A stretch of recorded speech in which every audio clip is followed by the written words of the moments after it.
loud and clear.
Ladies and gentlemen, good evening and welcome to the African Knockout Championship Season 2024.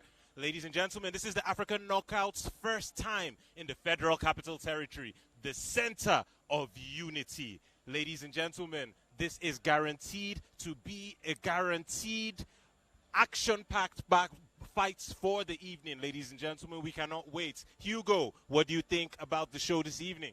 Good evening, ladies and gentlemen. My name is Hugo Ndomagba, and tonight we're going to be having the first 9 fights of the 4th round of the African Knockout Championship regular season. Let's have a look at the fight card. The fight card should be coming up on the screen any moment now. We have Daniel Iwoha versus Emmanuel in the lightweight division, followed by Israel Manu versus Melvin, the African sniper, Ugochukwu in the light heavyweight division, followed by Andre Mukisi versus Emmanuel Benard in the featherweight division. In the women's bantamweight division, we have Jibidar Cythia versus Jane the Slayer Osigwe. In the middleweight division, we have Kouadio Marcel versus Cherif Drame. And in the featherweight division, we have Jackiel Ayana versus Gasmir Diatta. Diatta is back. And in our third block, ladies and gentlemen, we have Jonathan Lamptey versus Ananias Mulumba in the featherweight division. Feugang Pius versus Richard the Shield Muzaan in light heavyweight. And our main event of the evening, Flex Munwe versus Daniel Big Shaq Emeka in the middleweight division. These are our standings, ladies and gentlemen. Middleweight, we have Daniel Big Shaq Emeka with 8 points, followed closely by Flex Munwe with 6. And in the featherweight division, right at the top, we have Ananias Mulumba. But the two guys fighting today, Jackiel Ayana and Gasmir Diatta, both have 4 points. They stand to win 4 points, and they can end up at the top of the table. And right into the women's bantamweight division, our two competitors for tonight, Jibidar Cythia and Jane Osigwe, both holding 4 points. This division, of course, led by Julia Chukwu. We have Richard Muzaan, the Shield, right there at the top of the mountain. And in the heavyweight division, light heavyweight division, Israel Mano and Melvin Ugochukwu both have 0 points, and they're fighting tonight. 4 points can take them right to second.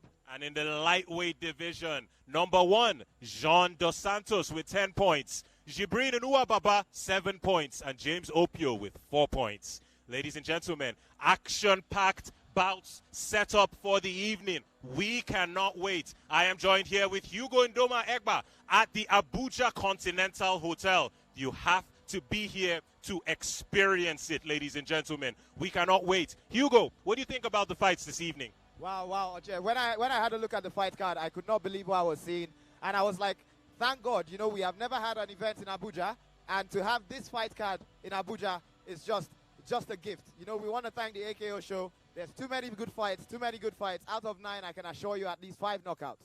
And straight live from the Abuja Continental Hotel, here we go, ladies and gentlemen. It's going to be a night of good fights. First fight of the evening, Daniel Iwoha versus Emmanuel Nworiye. Daniel Iwoha, of course, from Port Harcourt, Nigeria, and Ebonyi, Nigeria, where Emmanuel Nworiye is from. Both men, 27 years of age.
Ladies and gentlemen, welcome to the African Knockout Championship Season 2024.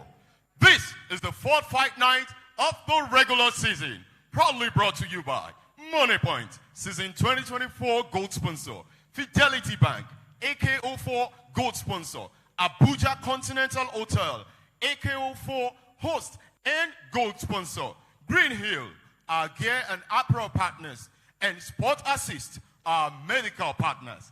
Our three judges scoring this contest from Gamma Pro are Gabriel Uko, Solomon Basi, Abubakar Jack Ode, and Austin Joda, the chief judge. Our referee at the center of the ring is Stephen Moma. Hey! Now!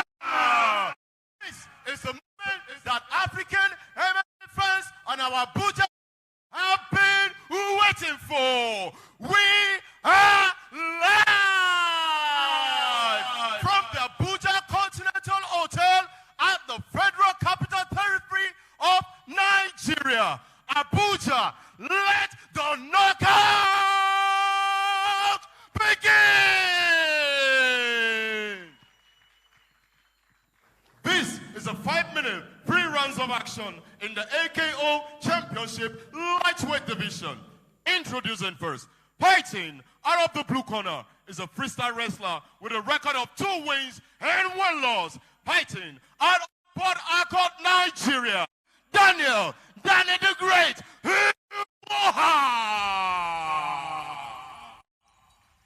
Introducing his opponent, fighting out of the red corner is a freestyle wrestler with a record of 3 wins and 1 loss. Fighting out of Ebonyi State, Nigeria, Emmanuel Working Machine Warren.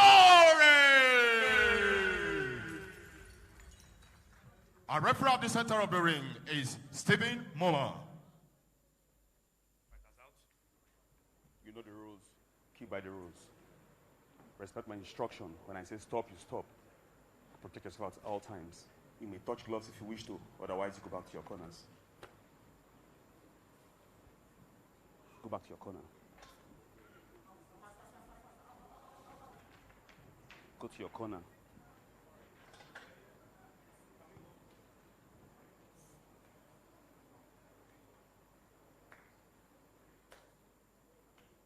Ready? Ready? Let's do it. Good evening. We go right into our first fight of the 4th fight event of the African Knockout Championship Season 2024. Hugo, we have Daniel Iwoha versus Emmanuel, the Working Machine Warrior. What should we be looking for in this bout? Well, this is Daniel's debut. This is his first time in the AKO. So I'm sure he would want to have a good start. He would want to start nice and explosive. And immediately both men find themselves in a clinch. Oh, it's a knockout already. Oh, my God. It appears the referee had seen enough. Has the referee seen enough? Oh, the ref has stopped it. Oh, my days. That was a head kick off the break. Any moment from now, we should be seeing the replays on the screen. Just like that. Daniel Iwoha took it within the opening seconds of the first round. Oh, my. 1 clinch exchange off the break. Head kick, that was all she wrote. The referee, seeming to have seen enough, hopped in early to end that one. Hugo, what are your thoughts on how that first bout came to its conclusion? Like I said, I mean, it's Daniel's debut, so he would want to have an explosive start, and boy, he started explosive there. I'm not sure. I thought I saw him throw a knee when his opponent seemed to be grounded, but I think he just missed. But what a way to start. Perfect shot selection. He saw him standing up. He knew his head was going to be open. Opened him up with the head kick, and that was all she wrote. A few punches on the ground. Ref had seen enough. Ladies and gentlemen, that was it. That was the first fight of the 4th fight event of the African Knockout Championship Season 2024. Any moment from now, the replays should be on the screen for our people to see the replay. You can see the setup right there, Hugo. How did this come to pass? Beautiful left hook off the high right kick. Oh, that was a solid left hook right on the button. That's just kickboxing.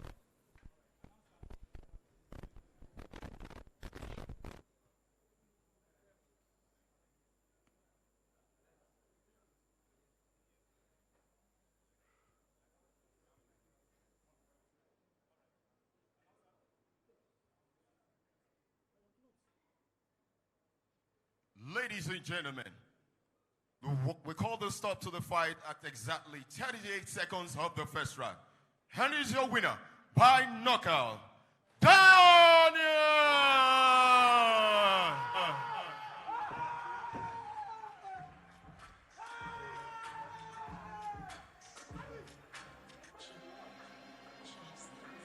You know that we can never be locked out, never be dropped down. The African knockout is on. No limits, no rules, taking to school. I pity the fool trying to step, you get knocked out. It's my time now. You got He's introduced himself to the lightweight division. I am not here to play, he's telling them, you know. He comes from an African top team, and those boys, they come with that intensity, you know. So I'm not really surprised, to be honest. I'm just impressed.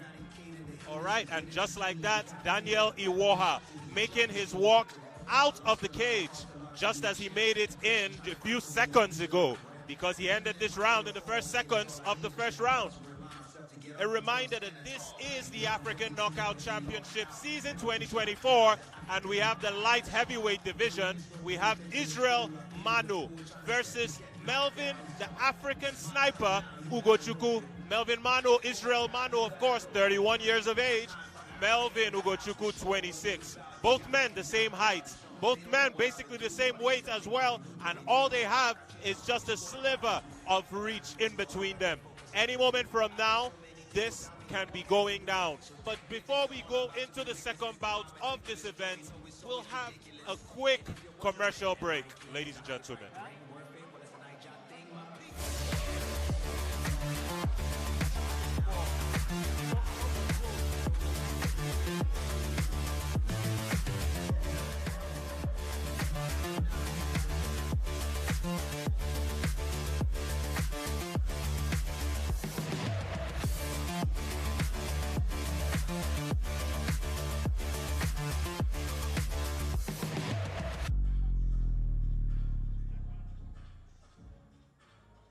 Money Point, exceptional. Went from being just the company you heard about to one you experienced every day. I just use my Money Point card to pay. Savings or current? Using Money Point has been pure bliss.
Ladies and gentlemen, welcome back to the African Knockout Championship Season 2024. First fight is over, and just like that, we go straight into the second fight of the evening. Ladies and gentlemen, we have Israel Manu versus Melvin, the African sniper, Ugochukwu. Hugo, what are we expecting from this bout? Well, this is a light heavyweight division, so they're going to hit hard and heavy, and that's what we expect to see. Both fighters coming off a loss.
Ladies and gentlemen, this is a 5-minute, 3 rounds of action in the AKO Championship Light Heavyweight Division. Introducing first, fighting out of the blue corner is a kickboxer with a professional MMA record of 0 wins and 2 losses. Fighting out of Kouadio, Burkina Faso, Israel, the blacksmith, Emmanuel! Introducing his opponent, fighting out of the red corner is a kickboxer with a professional MMA record of 3 wins and 1 loss. Fighting out of Abuja, Nigeria, Melvin, African sniper, Osigwe! Our referee at the center of the ring is TV Momo.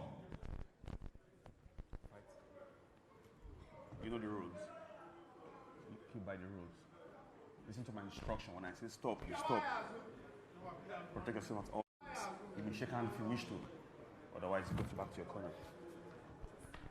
Go back to your corners. Take your hands off.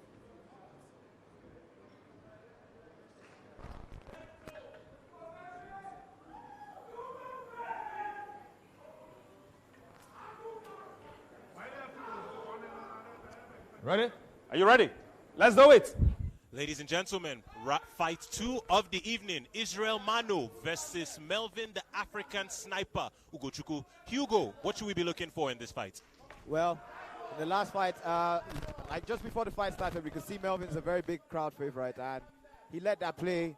I guess he let that play into his head the last time and got carried away, got complacent, and found himself on the canvas. But Well, both fighters are coming from a loss, so they'll both be explosive and looking for a knockout, to be honest. Watching it right now, I'm wishing that Melvin would utilize more lateral movement to get off the edge of that cage. However, this is just the opening seconds of the first round. Both men feeling themselves out. Hugo, the striking so far, what are you observing? Oh, nice high kick from Melvin, the sniper, Ugochukwu. That was a very good outside leg kick as well. Because Manu has invested a lot himself. He's landed a lot of leg kicks himself, and he's doing this very early in the round. And you know, Manu, he's a light heavyweight, but he has the gas for 3 rounds. His last 2 fights went the distance. So I think this is an investment. So far, this has been a battle of outside leg kicks, but Israel the blacksmith Mano changing the tempo of the fight and going straight in with the right hand, connecting clean on the dome of Melvin the African sniper Ugochukwu. Right now, cage and clinch work taking place from both the athletes in the cage. Let's see how it goes.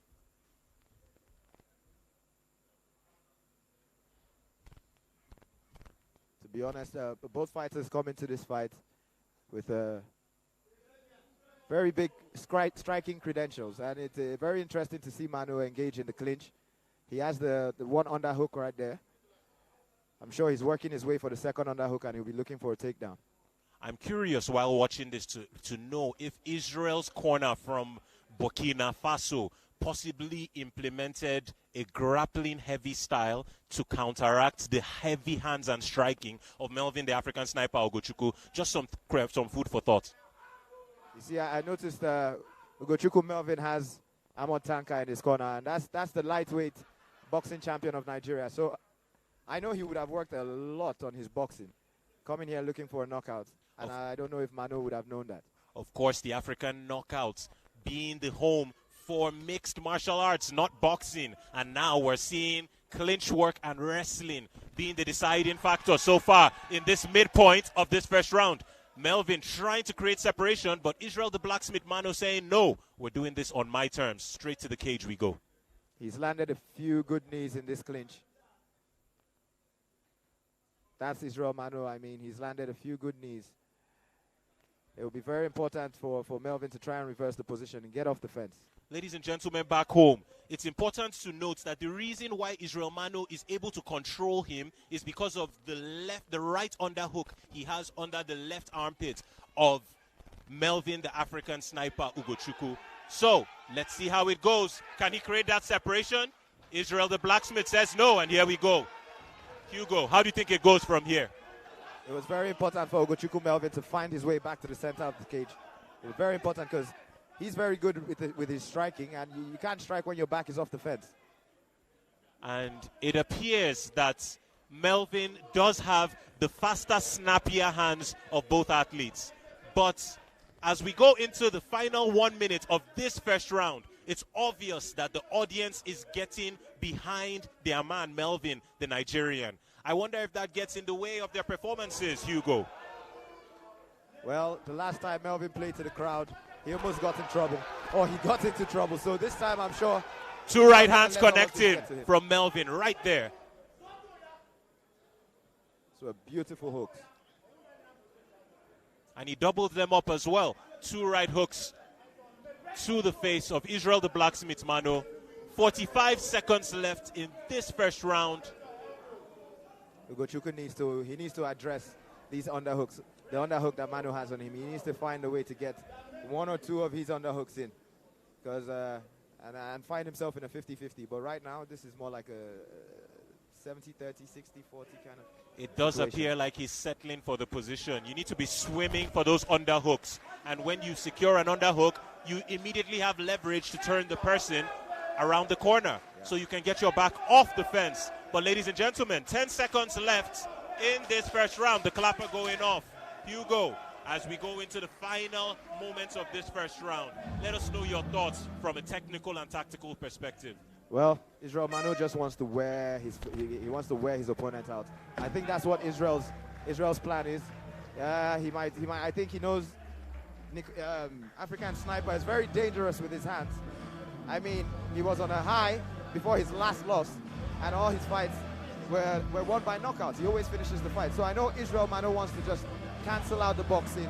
Oh, that was a beautiful right hook counter coming from Melvin, the African Sniper. Ugochukwu, did you see that? Whoa, tapping the shoulder, getting out of the way, countering beautifully. That may have been the shot of the round. And ladies and gentlemen, we have the stats on the screen. 13 strikes landed and 5 landed from Melvin, the African Sniper. 1 punch from Israel Mano and 2 from Melvin Ugochukwu. So far, kicks 8 from Israel Mano and 3 from Melvin Ugochukwu. Corners of both men giving advice. Any moment from now, we should be hopping straight into the second round. If you were in their corners, Hugo, what would you be telling both men? Well, I would tell Melvin Ugochukwu to stay off the cage. Some more lateral movements, work on your footwork, head movement. And the one time he did that, he did land a few clean punches on the counter. And as for Israel Mano, I would say invest in the leg kick and keep him by the cage. Clinch, clinch, clinch, clinch. It does appear that Melvin, the African Sniper, is susceptible to clinch work against the cage. So that right underhook might be putting in work as we go into the second round. Let's see how it goes, Hugo. Yeah, I'd love to see his wrestling get tested a bit more. Go back to your corner. At least his takedown defense. Let's do it. Ladies and gentlemen, round 2, African Knockout Championship, season 2024. This is, of course, the second fight. Israel, the Blacksmith Mano, versus Melvin, the African Sniper, Ugochukwu. Both men finding in the middle of the cage. High kick from Israel Mano going wide. Oh, solid right kick from Melvin, the African Sniper, Ugochukwu. Hugo, what are we looking at? Just both fighters fighting for the center of the octagon. Throwing a few feints. It's obvious they have very bad intentions right now because they are not rushing anything. They're just trying to set up that perfect shot. And the outside leg kick, correct me if I'm wrong, that has been the shot of the evening so far, right? Nothing. Oh, it's the shot that has landed the most, to be honest. Yes, it is the shot that has landed the most. And it does appear that Melvin might have the faster, snappier hands, but that's still yet to be proven in the second round. Nice teep from Melvin, the African Sniper. Solid outside leg kick from Israel Mano. That was a perfect counter to the teep. Ladies and gentlemen, you see Israel Mano getting hurt, but utilizing that left underhook to control the upper torso of, and you see Melvin having the right idea, swimming, trying to secure his underhook, and Israel Mano content with gathering his breath on the side of the cage. Hugo, what advice would you give to Melvin Ugochukwu from getting out of this position that has been so problematic for him so far? He needs to swim, so he needs to use his right hand and control Mano's head, create some space, and then he would be able to swim with his left hand and get that underhook. Or he could just go with the right hand and try and get the right underhook while pivoting to the left. So he has to switch his hips. So basically, he needs to control the body weight and center of gravity of his opponent using those underhooks on either the left or right side, if I follow you correctly. Oh, it's a fight for the underhooks now. I think Ugochukwu Melvin has finally figured it out, and now he's trying to swim in for his own underhook. And this is going to change the whole dynamic. Perhaps it was his corner advising him in between rounds. If that was indeed their advice, then good on them. Ladies and gentlemen, Israel Mano, the blacksmith from Burkina Faso, versus Melvin, the African sniper, Ugochukwu. We are approaching the midway point of this second round. 2 out of 3 rounds so far. Your guess is as good as mine regarding who is ahead in the eyes of the judges. Hugo, walk us through what we're seeing right now. Well, Israel Mano, from his last fight, one thing I did notice is his composure. You cannot rush this man. You cannot phase this man. He sticks to his game plan. He's very calm. He doesn't play to the crowd.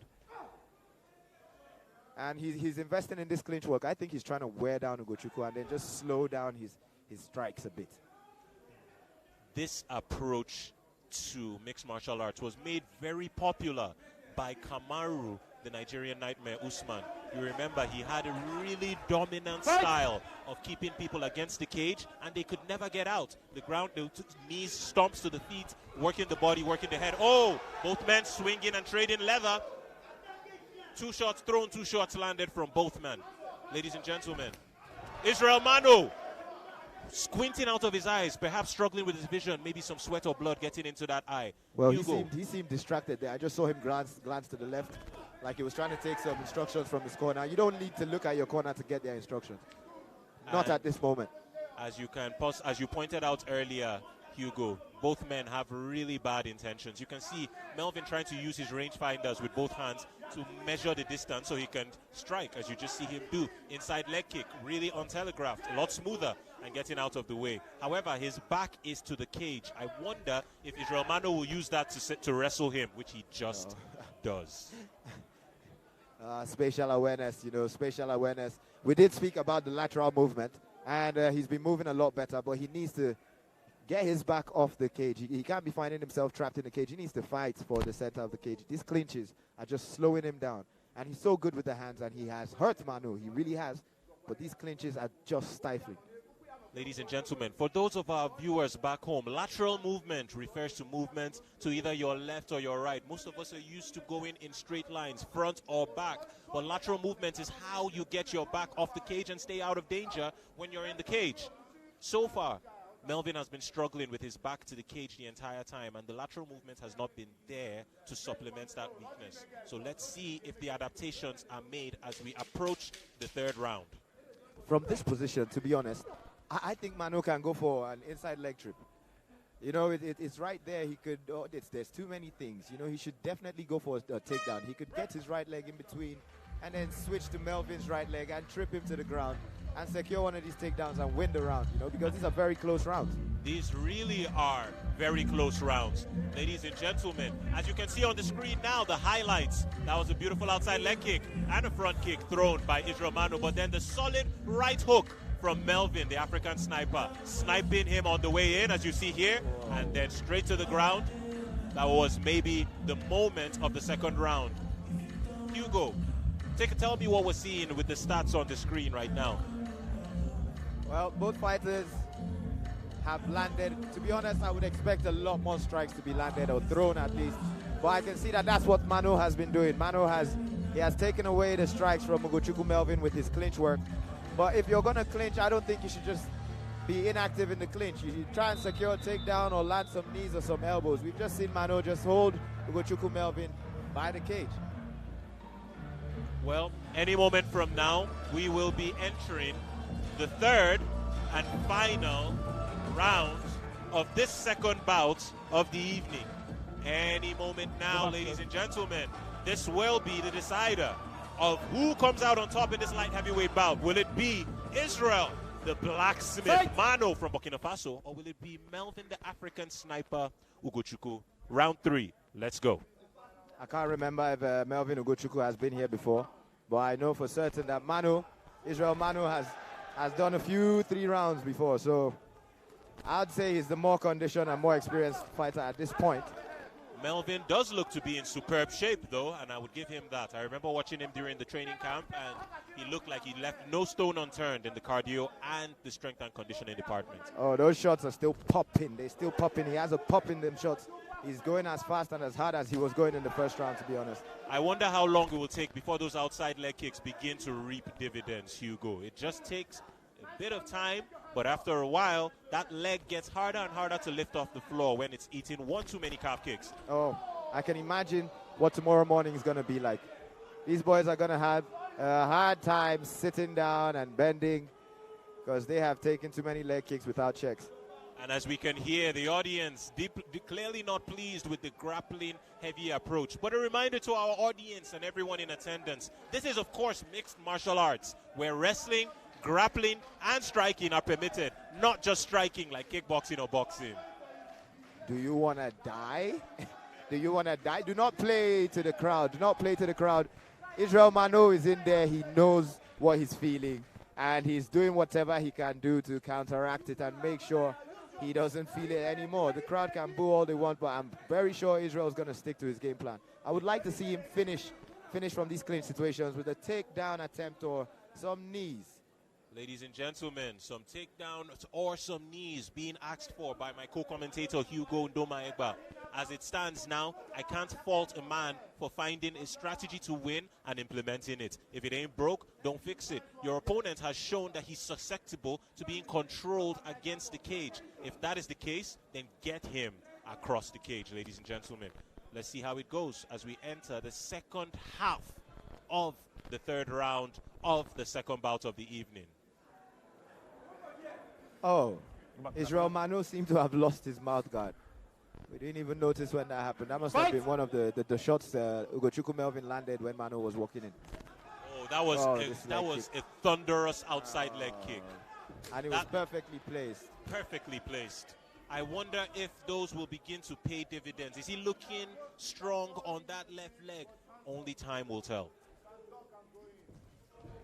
Oh, he's definitely getting a reaction now. He's definitely getting a reaction. I think Israel Manu should switch stance, but maybe he doesn't want Ugochukwu to know that he's been hurt, but he's definitely been hurt. Ladies and gentlemen, of course, it is called mixed martial arts. Martial arts, of course, meaning the art of war. If you find a weakness, you should exploit it.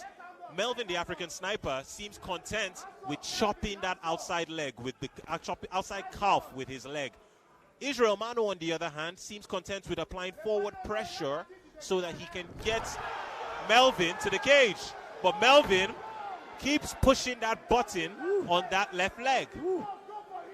I mean, I appreciate the forward movement from Manu. He's trying to wear down Ugochukwu Melvin, but Ugochukwu Melvin must have gone through one hell of a fight camp because he is conditioned, he is ready, he is snappy, he is sharp. The fight IQ is on point. He's trying to set up a punch to the head now, but he's going to go low first.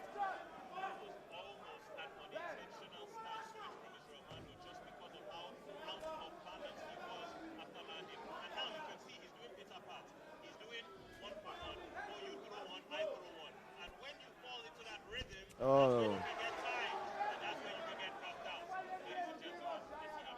One of these kicks is going to go to the head, or something is going to come after that kick to the leg. Oh, that's what needs to happen, man. Ugochukwu can see this. He should be able to. Oh, there we go.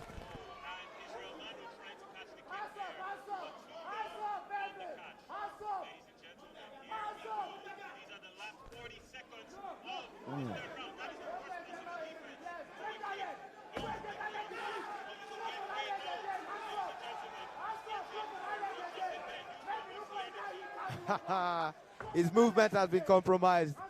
He's in another man's country, but he's down for this. He's like, let's go, baby, let's go, let's go. He doesn't even have the crowd on his side. We have to appreciate Israel Manu, but Ugochukwu Melvin came prepared for this. I think the last loss was such a learning curve for him, and he has left no stone unturned. He wants his 4 points. He wants his 4 points, or at least his 3 points.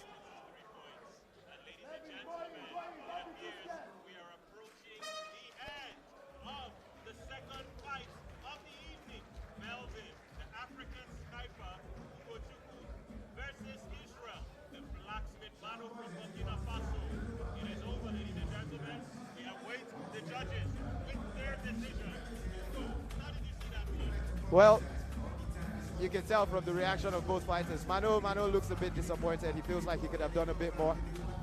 Good show from Ugochukwu Melvin. That's the way to react to a loss, you know. Good comeback. Snappy, well conditioned the whole time.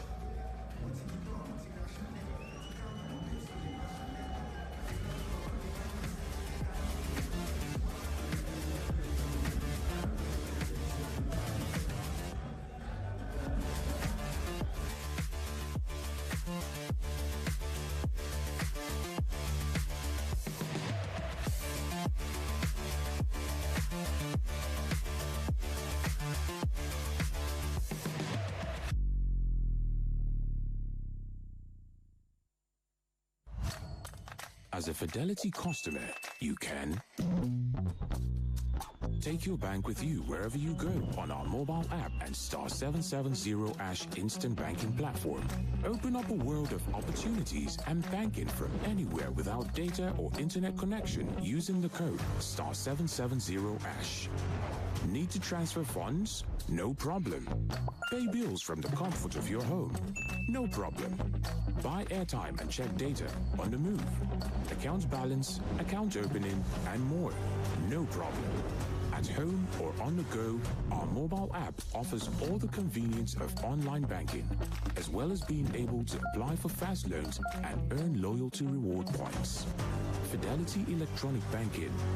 Take your bank with you wherever you go. We are Fidelity. We keep our word.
Ladies and gentlemen, after 3 rounds of action, we go to the judges' scorecard.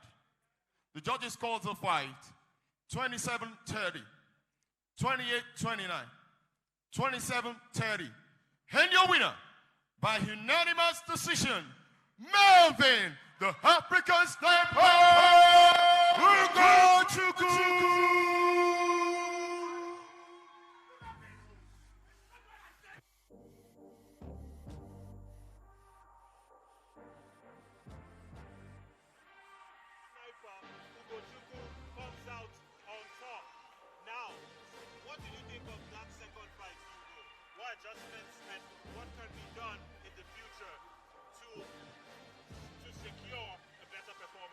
Well, we can see what that meant to Ugochukwu Melvin. It's so emotional for him. He's actually in tears, you know. He must have worked hard. Both fighters were coming from a loss in their last fight, so I knew both fighters would have put everything on the line for this, you know. And both fighters have 0 points in the championship. Ugochukwu Melvin was actually on a high. He was coming from a two-fight win streak, and then he lost, and that was his first fight in the championship. So now he's on 4 points, or 3 points, I'm sorry.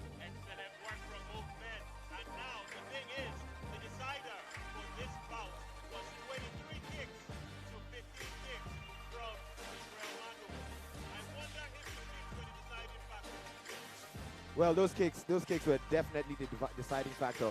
I mean, Ugochukwu Melvin also secured a knockdown in the second round, and the leg kicks were just too much for Israel Mano. I know they both invested in leg kicks, but Ugochukwu seemed to have landed the more powerful ones, and then he did touch Mano a few times in the jaw. So.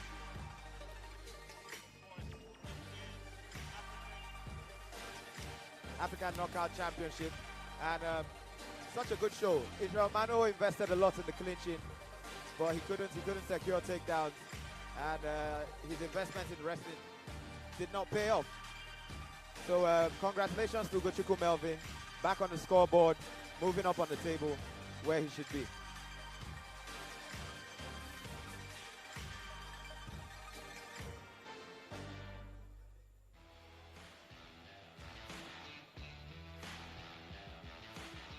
Ladies and gentlemen, a reminder that this is the African Knockout Championship Season 2024.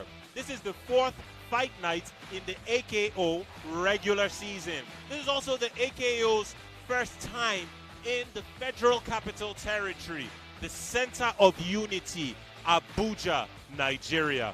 I am, of course, your commentator for the evening, Oche Charles Edache, and joining me on the commentator's desk this evening is Hugo Ndoma Egba.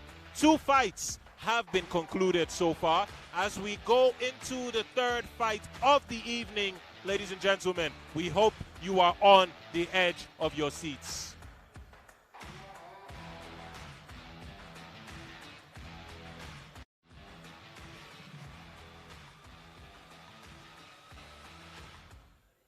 And just like that, we go into the 3rd bout in the featherweight division. Mukisi versus Emmanuel Benard, 26 to 27 years of age. Both men in the featherweight division, 1.73 meters on the side of Mukisi and 1.68 on Emmanuel Benard. Hugo, what should we be looking for in this 3rd bout of the evening? Well, we haven't seen Mukisi before, so he would want to come out and show us what it's all about and make a nice introduction of himself.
Ladies and gentlemen, this is fight 3 of the evening, taking place in the featherweight division. This is between Mukisi from Angola, 26 years of age, versus Emmanuel Benard, 27 years of age, from Nigeria, representing the police force. Ladies and gentlemen.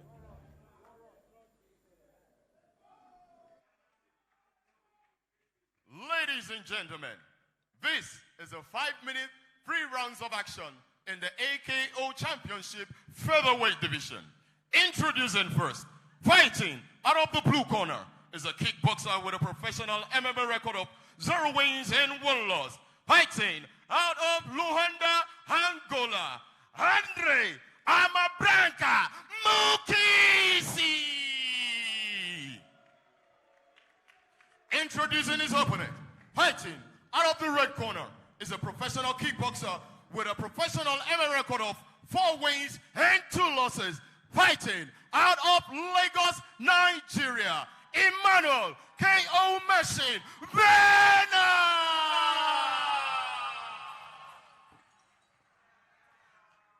Our referee out the center of the ring is ready for the fight.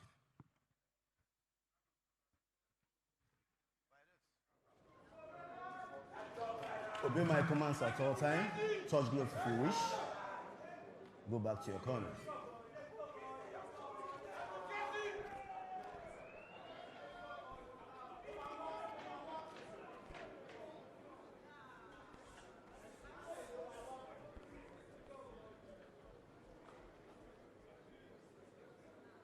Ready, ready, fight! Ladies and gentlemen, the 3rd fight of the night, Mukisi versus Benard. This is Mukisi's debut as well, his first time in the African Knockout Championship. And Benard, like we all know, crowd favorite, staple. And he's going to be playing gatekeeper today for Mukisi. Both men have started at such an intense pace. You just have to love the featherweight division. You can see the higher level technical proficiency on display. And as you can see, we have Mukisi in the southpaw stance versus Emmanuel Benard in the orthodox, meaning his left leg is in front. Mukisi employing, a deep entry and securing a solid takedown. Hugo, straight into full mount. What are we looking for here? It was perfect timing on the shot. And he's done it nice and early when both fighters are very dry now, so if you want to set up your submissions, this is the perfect time. And you can see Emmanuel Benard struggling with the fundamental or the right defensive choice in this position. The reason Mukisi is dragging him is because he's trying to take him to his corner and away from the fence where he can explode the way you're seeing him do now. He wants him in the center where there's no space. Hugo, what's taking place and why is it so difficult for Emmanuel Benard to get out from underneath? His time, and he seems to have such a squeeze, with his legs. He's doing the Dagestani thing they do. He's pinching on his hips with both knees, and it's so hard for Benard to hip bump and get him off him. And as you can see, Mukisi framing with his forearm on the face of Emmanuel Benard in order to create separation so he can rain ground and pound under gravity. And now, ladies and gentlemen, a reminder that we've only gone through the first 2 minutes of this first round. The takedown took place early, meaning both men are dry, meaning the grappling exchanges are a lot more effective because you're not sliding due to sweat. In this position, Mukisi has time to work, and Benard has energy to burn. That's exactly what Mukisi is doing. He's taking his time. And it's very important for Benard not to panic. Now he's going into a head and arm triangle. If he passes the leg, if he takes both legs over to the right side of Emmanuel Benard, the submission just may have been cinched. He's still taking his time. Well, like my jiu-jitsu coach would say, let him cook, He's trying to cook him. He's trying to wear him out. He's in a good position. He doesn't need to rush. Position before submission. Position before submission. And something very interesting to note is that Emmanuel Benard just reverses the position to the uproar and the clear respect of the audience. ladies and gentlemen. Let's see what he can do with the mounted position. I like what Mukisi is doing, though. You see him grapevining the legs. Oh, shooting for an armbar. Oh, shooting for the armbar. Oh, he gets his hand out. That was close. He's still in danger. Okay, now he's out. Hugo, walk us through what we're seeing on the ground right now. Wow, Mukisi has a very active guard, I have to admit. He's going for a triangle here. He just keeps these things coming. And I say it's because he's dry, you know. Early on in the round, he shot for a takedown. So I think that's where he wants the fight to be, on the ground. And he seems very composed and calm on his back. This is where he wants Benard. Benard needs to stay calm and pick his shots wisely. He's using his right thigh and calf to control the left hand of Emmanuel Benard. And as I just say that, Emmanuel Benard gets his hand free. The thing is, Emmanuel Benard appears to be using a lot of energy to expend through the course of the round. And in the game of jiu-jitsu, wasting energy will spell bad news down the line. But Hugo, as we go into the final 50 seconds of this first round, are there any things that our audience at home should be paying attention to? Well, I'm just hoping Benard doesn't get emotional, you know. I can understand he was losing the first few minutes of the first round and he was being punished. So he would just want to get his own shots in now, but he has to be careful so he doesn't fall. And because he's still in Mukisi's guard, you know, he needs to watch out for the submission attempts. There have already been 2 or 3 made. This is clearly a situation where preparation was lacking in terms of the ground game, the grappling, and the jiu-jitsu. Because you can see, look at the body language of Andre Mukisi, looking calm, trying to seclude and separate one arm in order to secure a submission. Emmanuel Benard using his energy, using his youthful exuberance to land what he can. To be honest, these shots, these are heavy. Those were heavy shots. The last 3 shots were really heavy shots from Benard. And I think Mukisi needs to be a little bit worried. He needs to work on his guard a little better. I know Benard is playing in there, but if he has submissions he's trying to set up, he better get to setting them up a lot quicker than that, because some shots are landing. Shots are indeed landing. And any moment from now, we should see more shots on the screen. That was the shot taken by Andre Mukisi before securing the takedown. Deep entry, locking the hands on the wrist as we're taught in wrestling class, and then tripping him off to the side. I wonder how the judges will score that one, seeing as the first half was in the favor of Andre Mukisi, with Emmanuel Benard reversing the position. And now, ladies and gentlemen, corner men giving instructions on both sides. Hugo, walk us through the stats on the screen. That was such a close round, like we can see from the stats. Total strikes, 23 thrown by Mukisi, 30 thrown by Benard. Punches thrown by Mukisi, 18, 28 by Benard. And with the takedown attempt from Andre Mukisi, 1 takedown and a good reversal from Benard too. So, something to take note of on this stats, Hugo. 18 strikes thrown, 16 landed. 28 strikes thrown, 15 landed. That means we have higher accuracy on the part of Andre Mukisi over Emmanuel Benard. Let's see how that affects the striking exchanges going into the second round.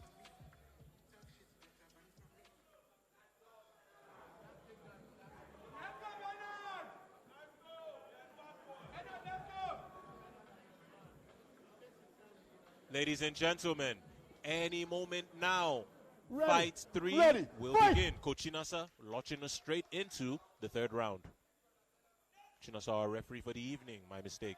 All right, Andre Mukisi with the blonde hair from Luanda, Angola. He is 26 years of age. Emmanuel Benard, 27. Oh, solid left body kick landing from Andre Mukisi. You know, Mukisi is a southpaw and he's fighting an orthodox fighter.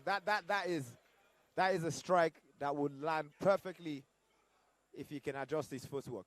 And you can see how silent the audience went the moment the home crowd favorite of our Nigerian favorite of Emmanuel Benard got put into the corner. Everyone got silent. And that has been the tale of the fight so far. It has been Andre Mukisi controlling on the side of the fence, trying to secure that takedown, and Andre Mukisi being relentless with the pressure. Such a deep underhook. Very deep underhook. And the reason it's so deep, of course, is because Emmanuel Benard is doing nothing. He's not swimming. He's not fishing for his underhooks. And so it's giving Andre Mukisi all the leverage in the world to control his upper body. Benard needs to adjust his hips. He's a bit too square right now, so it's causing problems for him. He's a bit too square, and if you're this square, you can't move your hips. You're not getting enough leverage. You're gonna stay pinned to that cage. But of course, Hugo, these are solutions to problems that you solve way, way, way before fight nights.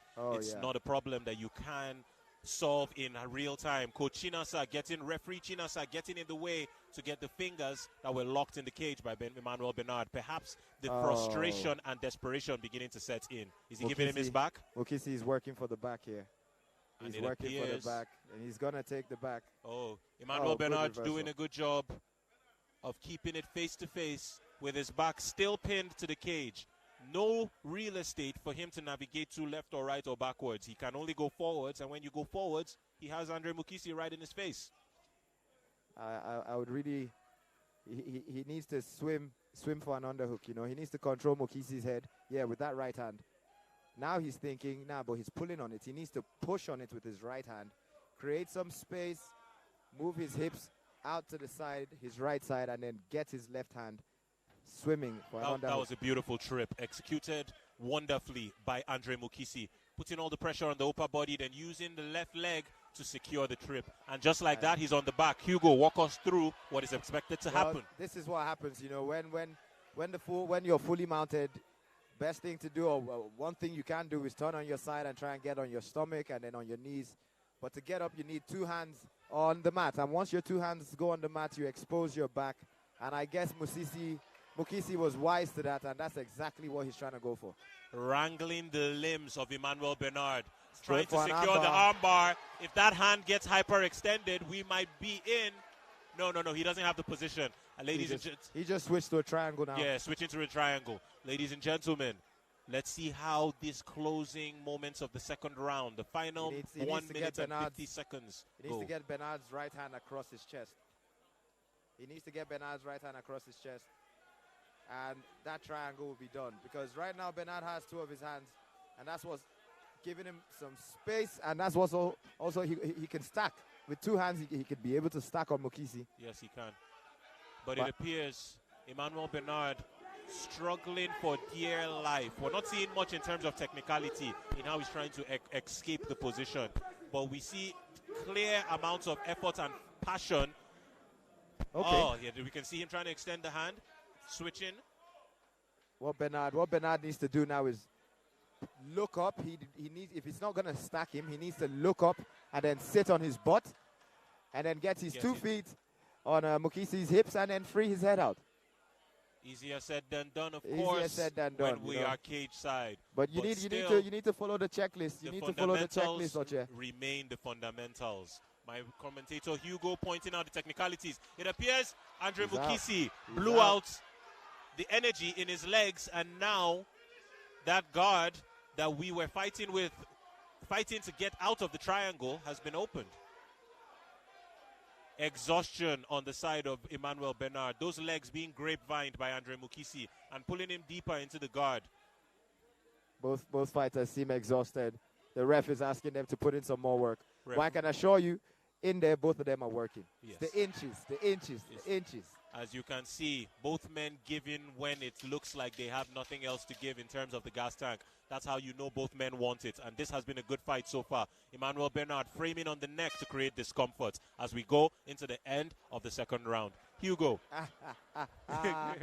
Oh, boy, a show of respect from both men. That's 10 minutes of action.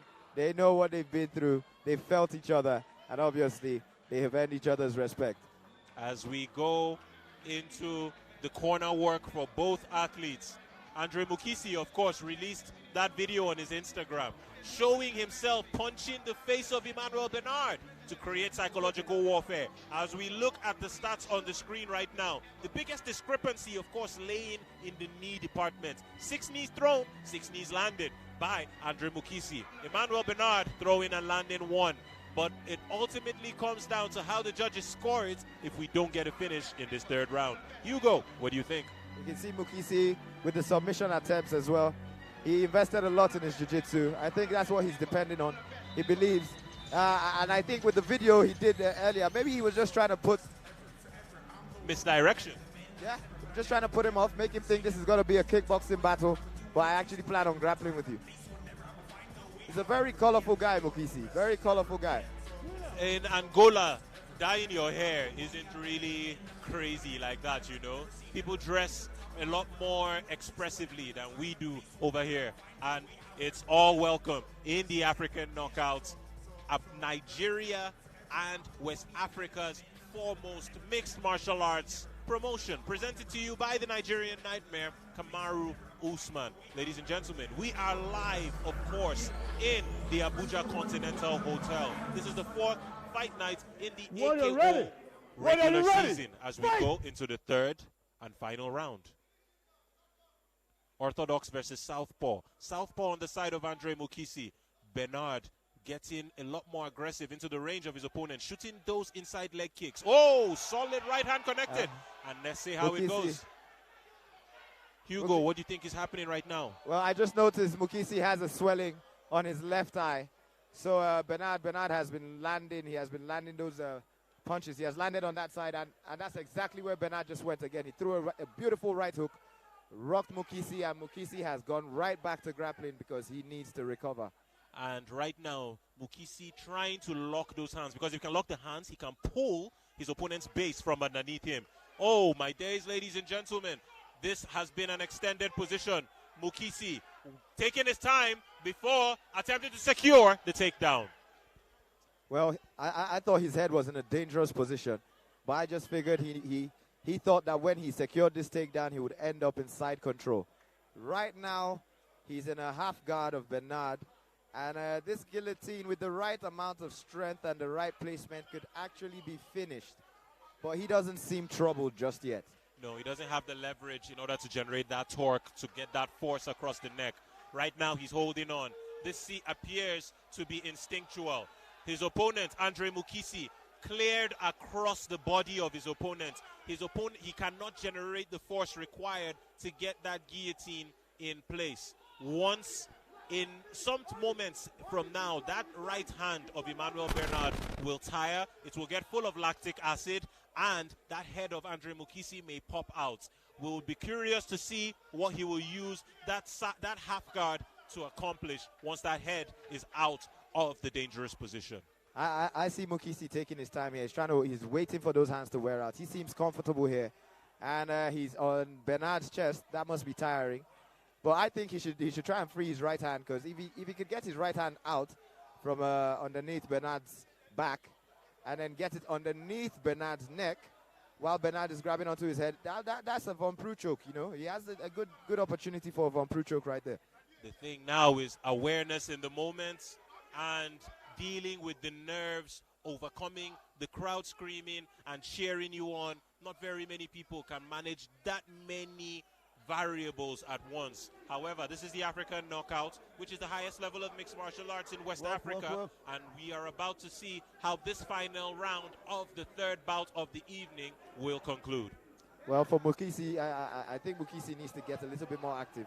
He needs to try and get his left leg out of that half guard, or the ref is going to stand him up, and this is such a good position for him. He does need to clear his leg out of that guard.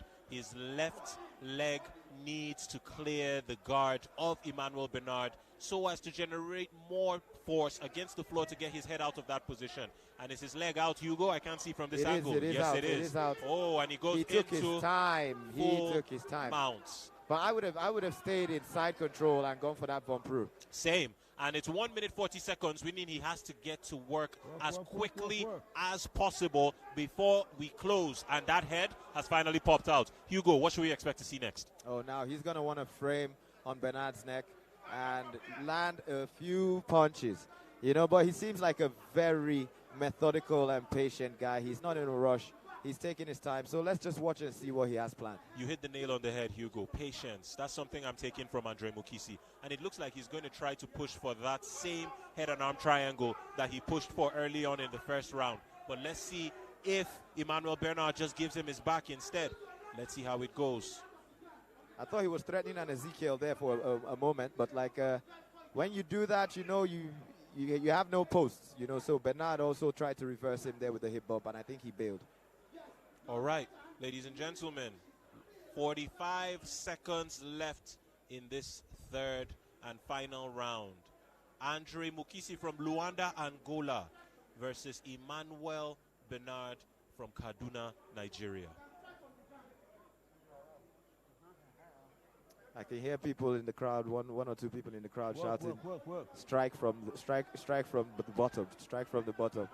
I wouldn't advise Benard to strike from the bottom. He would leave openings and he would just tire himself out.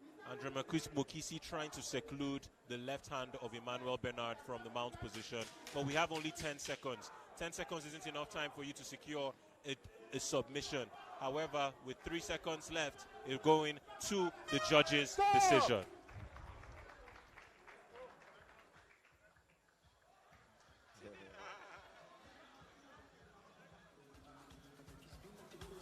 Ladies and gentlemen, that was the end of the third fight of the evening. Andre Mukisi versus Emmanuel Benard. We go straight into a commercial break.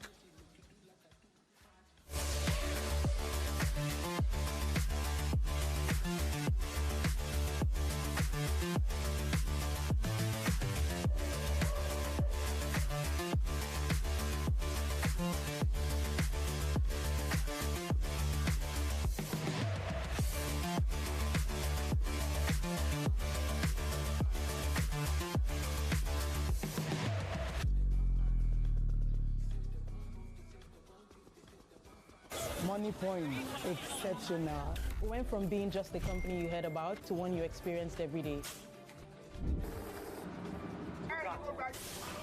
I just use my money point card to pay. Savings or current? Using Money Point has been pure bliss.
Welcome back to the African Knockout Championship Season 2024, live from the Abuja Continental Hotel, from the Federal Capital Territory, the center of unity, as we go to Ima for the results.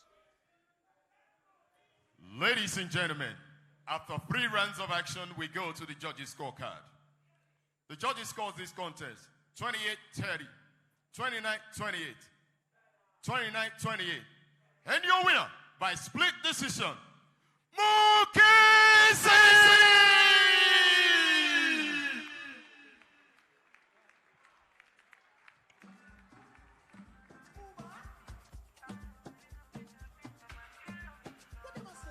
Ladies and gentlemen, you have the decision on the screen right now. Andre Mukisi wins by split decision. That was definitely a hard-fought victory. Hugo, tell me what you thought about that bout. Well, what a debut for Mukisi. He definitely had no nerves. Like I said, a very colorful guy. Saw him at the press conference yesterday and the weigh-ins. Very colorful guy, joking around. He was trying to get into Benard's head. And for his performance, what a performance. You know, he had a game plan, beautiful grappling. Beautiful grappling indeed, Hugo. And now, this is a reminder that we have completed 3 fights so far. Just like that. You close your eyes, you open your eyes, someone got knocked out. And now we're going into the second block of fights. Hugo, what was your favorite fight of the first 3 so far? So far? Boy, it has to be the first fight. My only problem with the first fight was it was just too short. You know, Dan the Great Iwoha barely gave us a chance to introduce him. He barely gave us a chance to say anything about him. He just put the boy out. You know, so very impressive. And then I was also impressed with Ugochukwu Melvin's fight. Israel Mano as well, although he lost, he stayed in the kitchen right till the end. So, so far, all the fights have been very good fights, and I can't wait to see the next ones. I can't wait to see the next ones indeed. Ladies and gentlemen, as we approach, a friendly reminder that we have 6 fights left. That was only 3. It felt like you watched 4 or 5 fights already. But here we go. These are the stats of the last concluded bout in the featherweight division between Andre Mukisi from Luanda, Angola versus Emmanuel Benard. The biggest discrepancy lies in terms of the punches thrown and punches landed. You see 40 punches thrown, 48 punches thrown and 40 landed by Andre Mukisi, whereas Emmanuel Benard threw 55 and only landed 33. You also have a differential in the knees department. 6 knees thrown, 6 knees landed by Andre Mukisi. 2 thrown, 2 landed by Emmanuel Benard. All in all, entertaining, high-level bout from both gentlemen. I mean, we can see from the stats, especially the last 2 statistics, the takedowns and the submissions, Andre Mukisi really invested in his grappling. He invested in his grappling, and he even had a lot of submission attempts. 5 submission attempts. He tried the triangle, he tried the armbar. He was comfortable on his back, he was comfortable on top, had a lot of control time. And I think that's actually what won the fight for him, you know, the amount of control time he had on the ground. The amount of control time on the ground was impressive. Andre Mukisi came in with a grappling heavy style, taking his time, working his way through the positions, not rushing anything, and eventually cinched the win. Could not cinch a submission. However, you don't always have to choke the guy out or knock the guy out to win. Sometimes slow and steady does indeed win the race. Am I right, Hugo? Position before submission. Position before submission. Do you want to die? Do you want to die in there? You know, you can't rush these things. You cannot play to the crowd. It doesn't matter how hard they scream and what they want. You have to, you know what you're feeling in there. You know what's working for you. You need to stick by it. And that's exactly what Mukisi did. Mukisi did an excellent work. It just implementing a beautiful game plan. As you can see, African Knockout Championship, ladies and gentlemen. Daniel Iwoha defeated Emmanuel Nwori by knockout. Melvin Ugochukwu defeats Israel Mano from Burkina Faso by unanimous decision. That's the hometown favorite right there. And Andre Mukisi from Luanda, Angola defeats Emmanuel Benard of the Nigerian Police Force, who trains from Kaduna, Nigeria, by split decision. A reminder that we have fights coming in middleweights, light heavyweights, featherweights, and I'm curious to know, Hugo, who are you anticipating the most so far? Wow, the main event, the main event is definitely going to be fire. I mean, we have a guy called Flex Munwe, the monster. His last fight was against Cherif, and it was such a brilliant display. Came in with a very good master game plan, and he executed it to perfection. And Big Shaq, we all know what Big Shaq comes with. You know, he has this demeanor. He's not playing. You know, what he is in the ring is what he is outside the ring. You know, he comes with wild hooks, a lot of combos, a lot of power and intentions, a lot of bad intentions. You know, can't wait to see this. Can't wait to see Flex Munwe versus Daniel Big Shaq Emeka. Stand by as we go on for a commercial break shortly.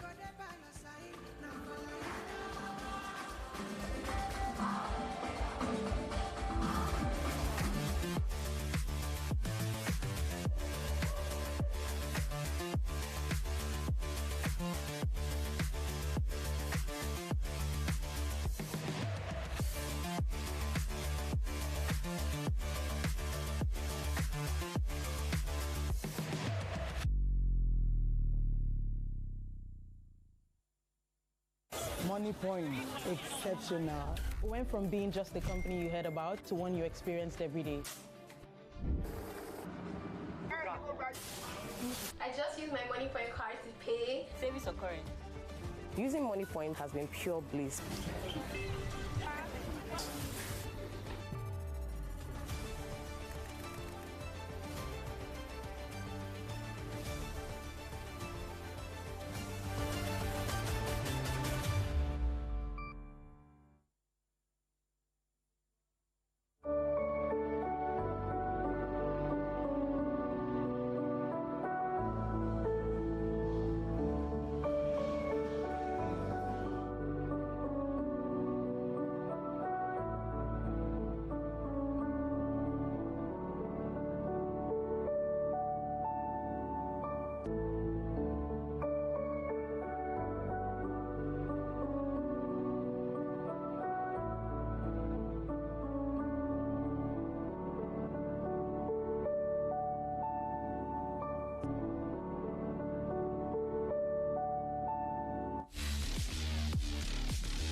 Welcome back to the African Knockout Championship Season 2024. Coming to you from the beautiful city of Abuja, Nigeria. Hugo, we're about to see the tail of the tape and our upcoming fights for the evening. The anticipation building up. Walk us through. Woo! This is Jibidar Cythia versus Jane the Slayer Osigwe. Both fighters are on a high. Both fighters have the same amount of points. They're both on 4 points. So win for any one of them will send them right to the top. Jane Osigwe, of course, a really popular face with the African Knockouts. But today she goes up against Jibidar Cythia. Ladies and gentlemen, as we go to our ring announcer, Emmanuel.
Ladies and gentlemen, this is a 5-minute, 3 rounds of action in the AKO Championship Women's Bantamweight Division.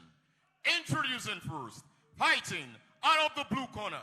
She's a Muay Thai fighter with a professional MMA record of 1 win and 2 losses. Fighting out of Lome, Togo, Jibidar, the Queen, Cythia!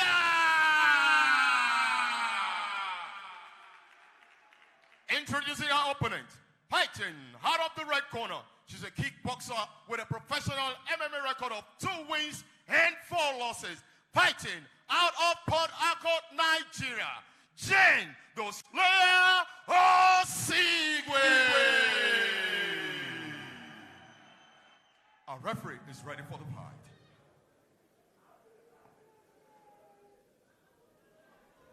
Hello, fighters. Obey my commands at all time, okay? Touch gloves if you wish. Go back to your corners.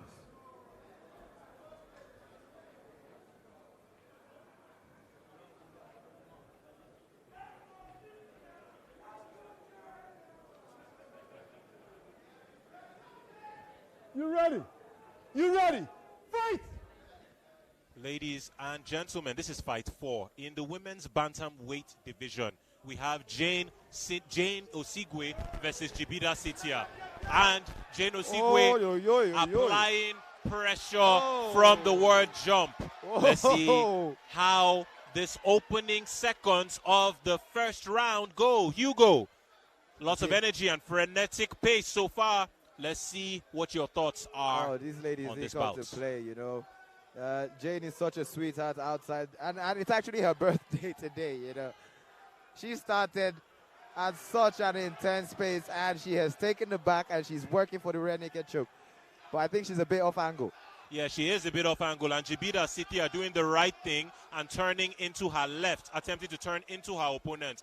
But Jane Osigwe, sensing that she did not have the position, opts in the scramble to go into full mount. Oh, boy. You can hear the corner of Jane Osigwe screaming, elbow, elbow, elbow. This is a position that she is used to being in the African knockout. Full mount with full damage. You see what I was saying about this African top team fighters. Jane is an African top team fighter, and they come with so much intensity. Remember how Daniel started his fight? This looks eerily familiar. Oh, this is a eerily familiar indeed. And referee Chinasa Anyogu had seen enough, and you can see Jane Osigwe, a star with the African Knockout Championship in season 2024, known for her legendary celebrations after every win. You see them. There is a spirit of competition that we promote in the African Knockout. Ladies and gentlemen, welcome to mixed martial arts. That was Jane Osigwe versus Jibidar Cythia. As we transfer the location of the commentary to Ima, our announcer.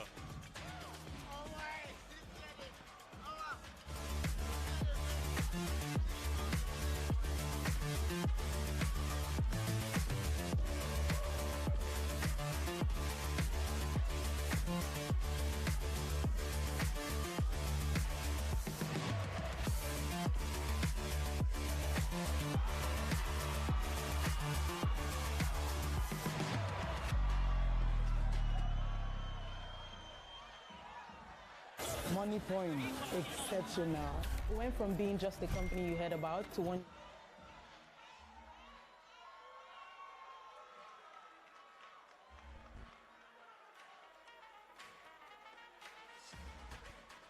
Money point, exceptional. It went from being just a company you heard about to one you experienced every day.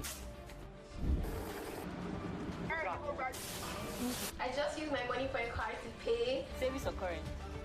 Using money point has been pure bliss.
Ladies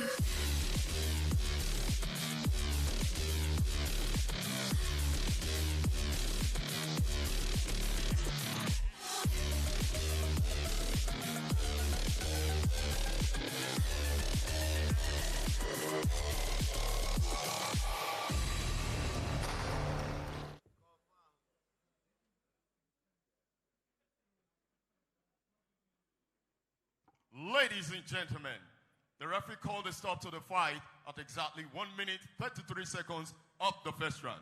Here is your winner by TKO, Jane the Slayer Osigwe.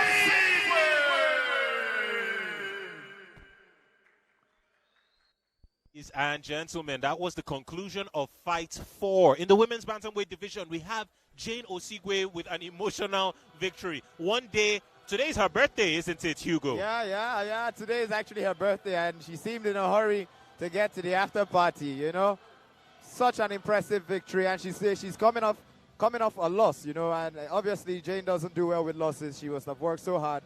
Emotional for her, you can tell. Yeah, really emotional for her, because as it stands, this was a pivotal victory to get her through to the playoffs. Look at that combination. This was how we started the first round, losing the clinch, locking the head, and trying to throw the knees to the body. There's something eerily similar to the Daniel Iwoha movement. It's obvious they train together. They always finish after the kick with a hook, and she rocked Jane Jibidar a few times, you know, and once she got the takedown, she smelled blood, and she made sure she finished. This pressure was frenetic. The pressure was intense. And ladies and gentlemen, as we are going through these replays, I want you to remember that this is just Fight 4 in the women's bantamweight division, and we have 5 more fights. Can you believe it? Now look at the stats on the screen. The discrepancy, of course, in the punches. 21 punches landed out of 35 thrown by Jane Osigwe. 2 punches out of 3 thrown by Jibidar Cythia. With numbers like that, you can't expect anybody else but Jane Osigwe to come out the winner. Ladies and gentlemen, as we go into Fight 5, I want you to remember that we have Kouadio Marcel versus Cherif Drame.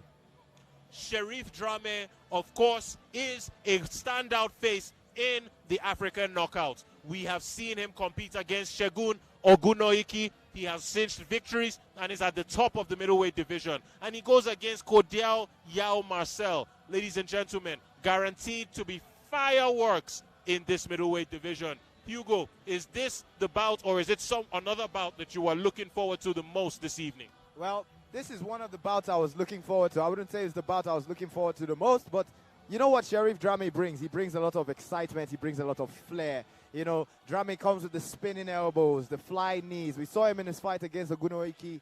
Beautiful overhand. You know, he has knockout power. He has what you need, you know, and we've seen Drame go from the dreadlocks to the bleach blonde. And yesterday he seemed very serious. Like, now I'm a professional He did fighter. seem serious. I am just focused on fighting. No more flash. None of that. And as for Kouadio, we haven't seen him fight yet. So he's a wild card. It will be interesting to see what he brings to the table. Interesting to see what he brings to the table indeed. Ladies and gentlemen, a reminder, this is the African Knockout Championship, season 2024. If you are not in the Abuja Continental Hotel, where are you? This is your commentator desk for the evening. Ocheyong Cholofedache, joined by the inimitable, the lawyer, the mixed martial artist himself, Hugo Ndoma Egba. Hugo, tell me something about mixed martial arts in Abuja. It just seems like it came out of nowhere. And now we have an entire arena full of people coming to watch. What does that mean? Well, I've been in the scene for about 6 years now. I mean, we both started together. And when we started, it was like a crazy thing to do, you know. Everybody's into taekwondo, karate, or boxing, but we stuck to it, and a community has grown, you know, right around us. We've seen this community grow, and it's just impressive and beautiful to watch.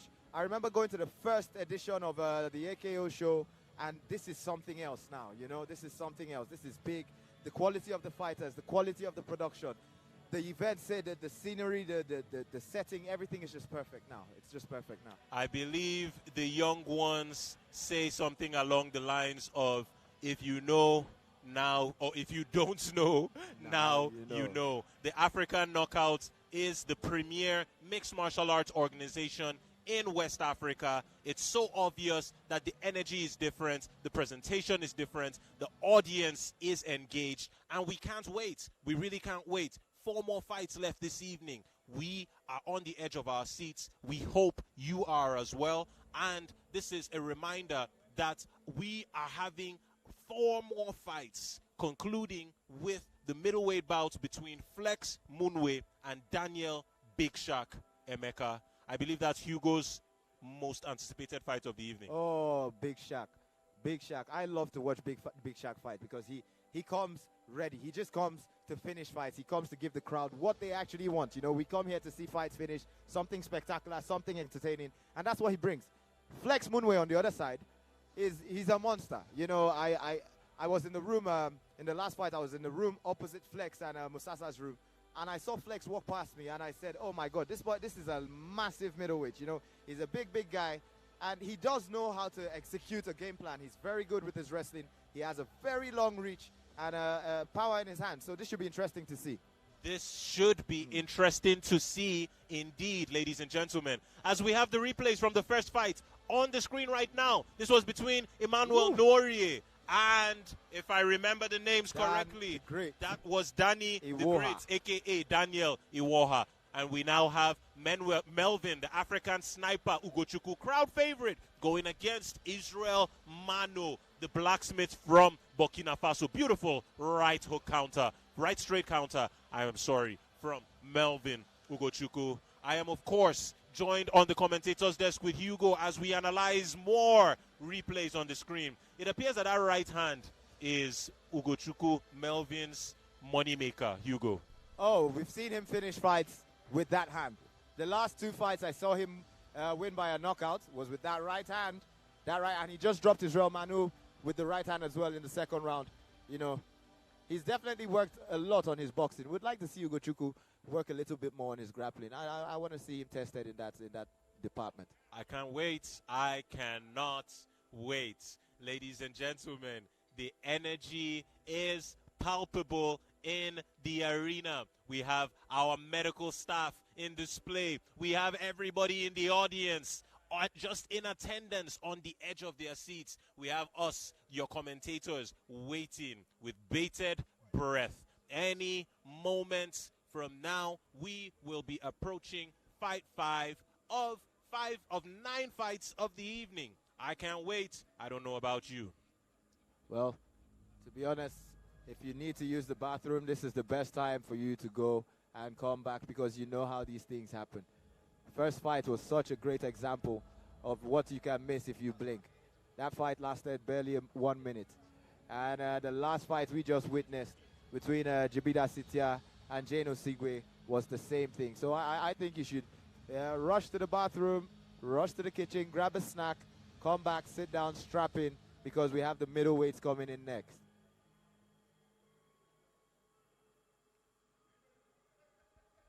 And as we go into fight 5 of the evening, we have Kouadio Yao Marcel versus Cherif Drame. Kouadio Yao Marcel, 28 years of age, from the Ivory Coast. Cherif Drame, 35 years of age, from Benin Republic. He, of course, trains from Heavy Exo Gym, and he is a kickboxer, as can be evidenced by those heavy hands and how many people he's knocked out in his stint at the African Knockout. Ladies and gentlemen, we have Marcel versus Drame in your 5th fight in the middleweight division. Any moment from now, we will have the athletes from the Ivory Coast going against the contender from Cotonou, Benin. Ladies and gentlemen, we go to our announcer, Emmanuel.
Ladies and gentlemen, this is a 5-minute, 3 rounds of action in the AKO Championship Middleweight Division. Introducing first, fighting out of the blue corner is a Muay Thai fighter and a wrestler with a professional MMA record of 1 win, 0 losses. Fighting out of Bonu Hybrid Coast, Kouadio,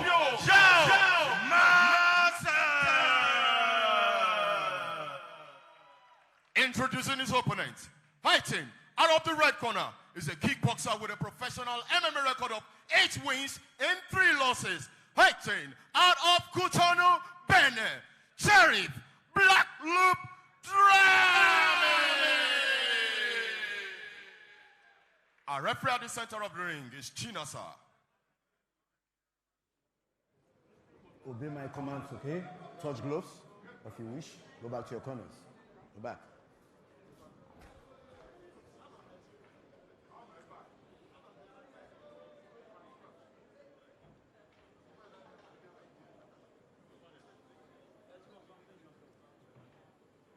Ready, ready, fight! Hugo, really interesting to see both athletes did not touch gloves there.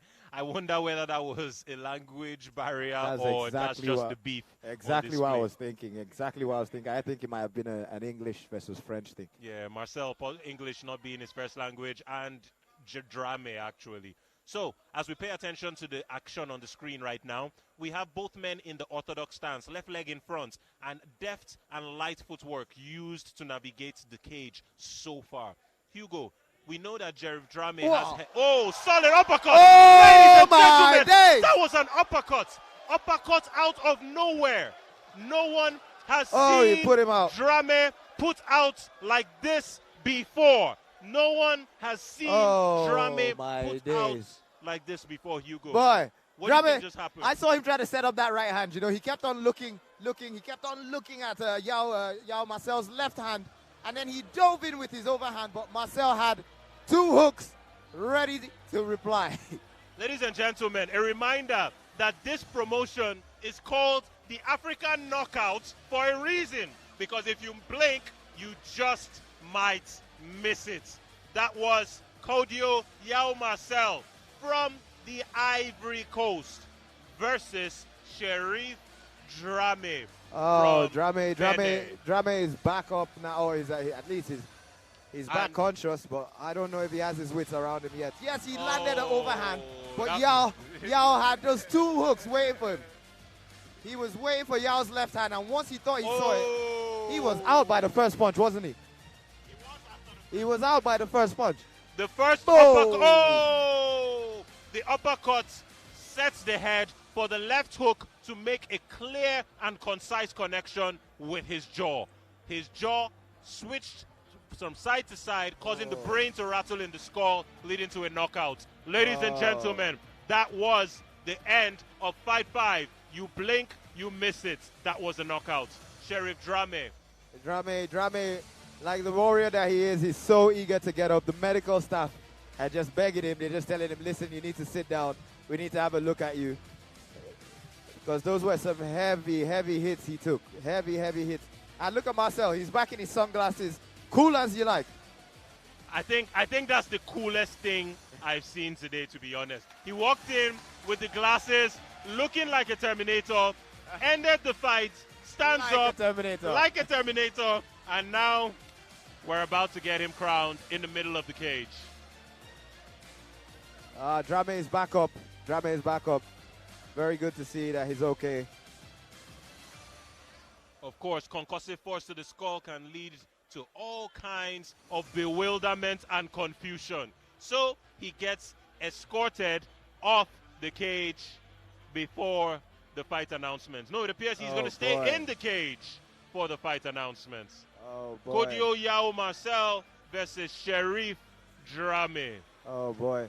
That's going to shake up the middleweight division. Everybody has been put on notice. Marcel has some power in those hands.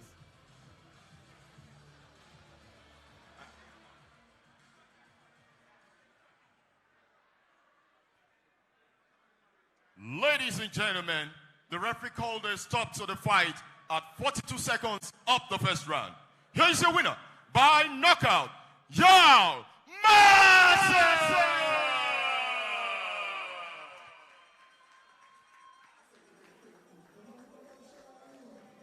By knockout.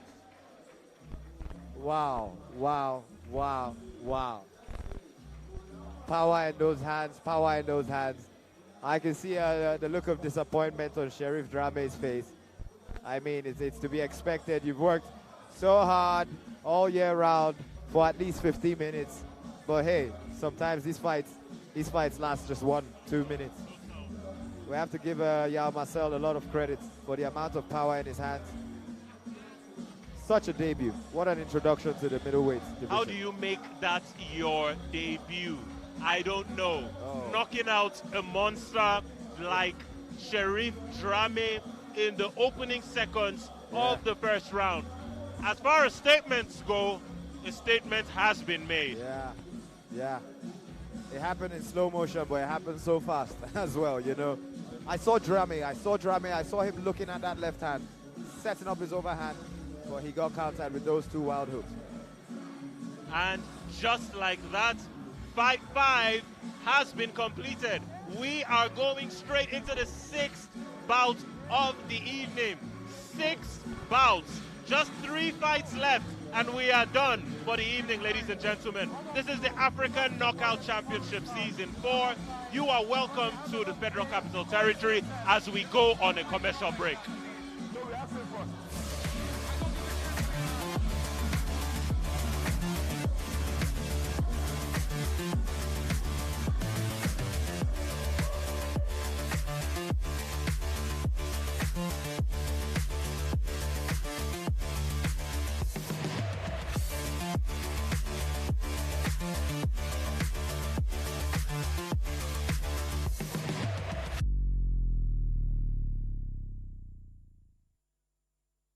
Money Point, exceptional. Went from being just a company you heard about to one you experienced every day. I just use my money point card to pay. Service or current? Using Money Point has been pure bliss.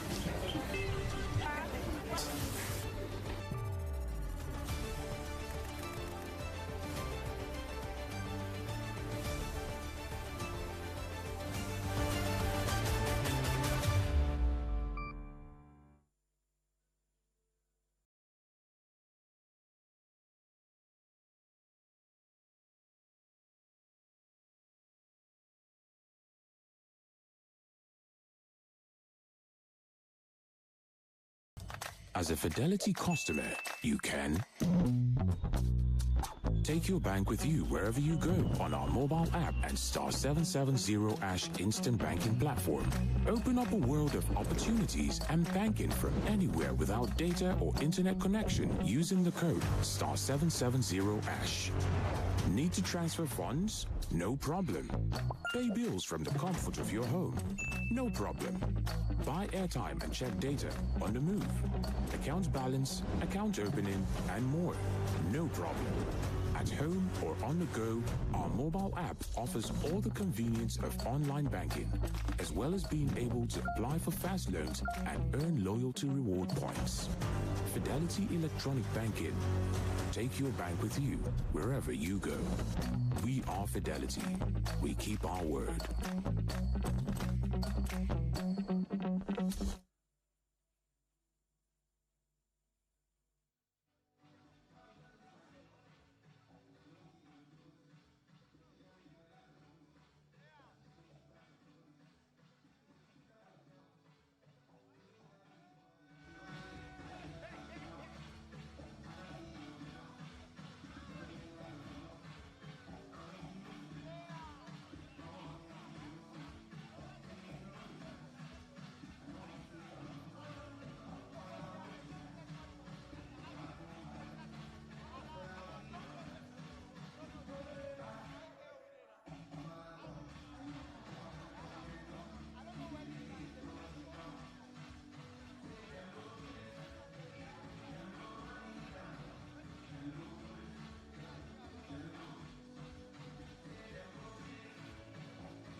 Ladies and gentlemen, just like that, we are in the final 3 fights of the evening.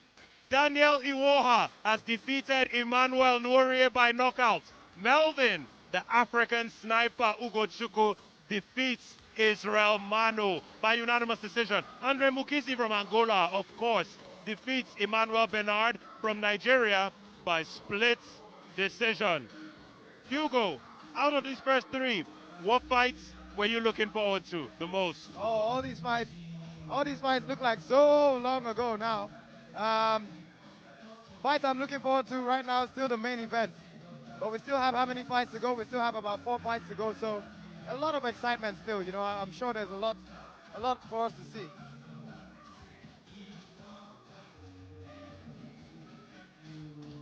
Oh, and the next bout is actually one I have been looking forward to. This is actually the second fight I'm most excited about. Jackiel, the smiling assassin, Ayana versus Diatta. Diatta has been off for a while, but the last time we saw him, it was so exciting, so much speed, so much technicality. So we can't wait to see what this matchup would look like. It'll definitely be fireworks.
Ladies and gentlemen, this is a 5-minute, 3 rounds of action in the AKO Championship Featherweight Division. Introducing first, fighting out of the blue corner is a kickboxer with a professional MMA record of 7 wins and 2 losses. Fighting out of Port Harcourt, Nigeria, Jackiel, the smiling assassin, Ayana!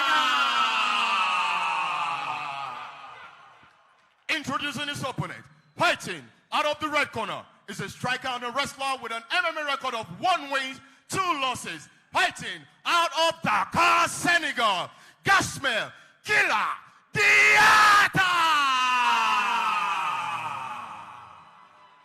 Our referee at the center of the ring is Austin Joda.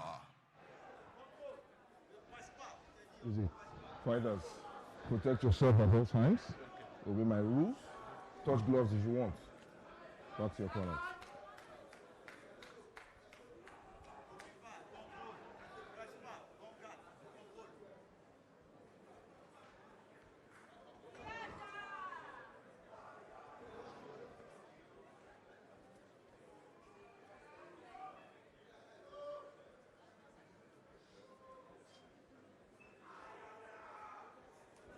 Ready. Ready. Fight! Just like that, we go into the first round of fight 6 of the evening, which is taking place at the featherweight division. We have Gasmir Diatta from Senegal versus Jackiel, the smiling assassin, Ayana. Hugo, I know you've been looking forward to this bout. Why don't you give us some of your thoughts? To be honest, the fighter that excites me the most is Diatta, to be honest. Diatta, I watched his fight against Musasa. Although he lost that fight, it was such an impressive performance. He looked so clean, so technical. You know, he just looks like he's at that high professional level. You know, but Jackiel Ayana, on the other hand, he's a talented young kid. And there's something special about him. You know, you can't sleep on this kid. And he's always game. And he's so long and rangy for the weight class, you know. So he causes problems. Thank you for pointing out his ranginess, because he's utilizing his range finders to keep Gasmir Diatta just at the edge of his weapons. You see Gasmir Diatta flinching at the feints. It's because he's not comfortable, and that's because Jackiel Ayana is doing a very good job of putting enough of a distraction in front of his face in the form of feints and strikes to keep him at bay. Oh, you don't want to be touched by Diatta, you know. Diatta packs a punch, and I think he's just trying to close that distance, and he's going to close it with some head movement, and very soon he's going to throw one of them crosses and a hook. As you pointed out earlier, this is orthodox versus southpaw, meaning that the right side of the body of Diatta is open to the body kick from the left leg of Jackiel, the smiling assassin Ayana. And Jackiel is known, you see that? Oh. That's what we were just talking about. Yep, Jackiel is known for his precision, his timing. He's known to be a technician in there. So let's see if he can set it up over the next couple minutes. That was a perfect cross as well. That is another weapon that would land for southpaw as well. From southpaw versus orthodox, that left cross is also a weapon of choice, as well as the rear kick. Of course. But I think Diatta is starting to get his read on this. He's starting to get his read on the attack patterns, and he's starting to set up his counter.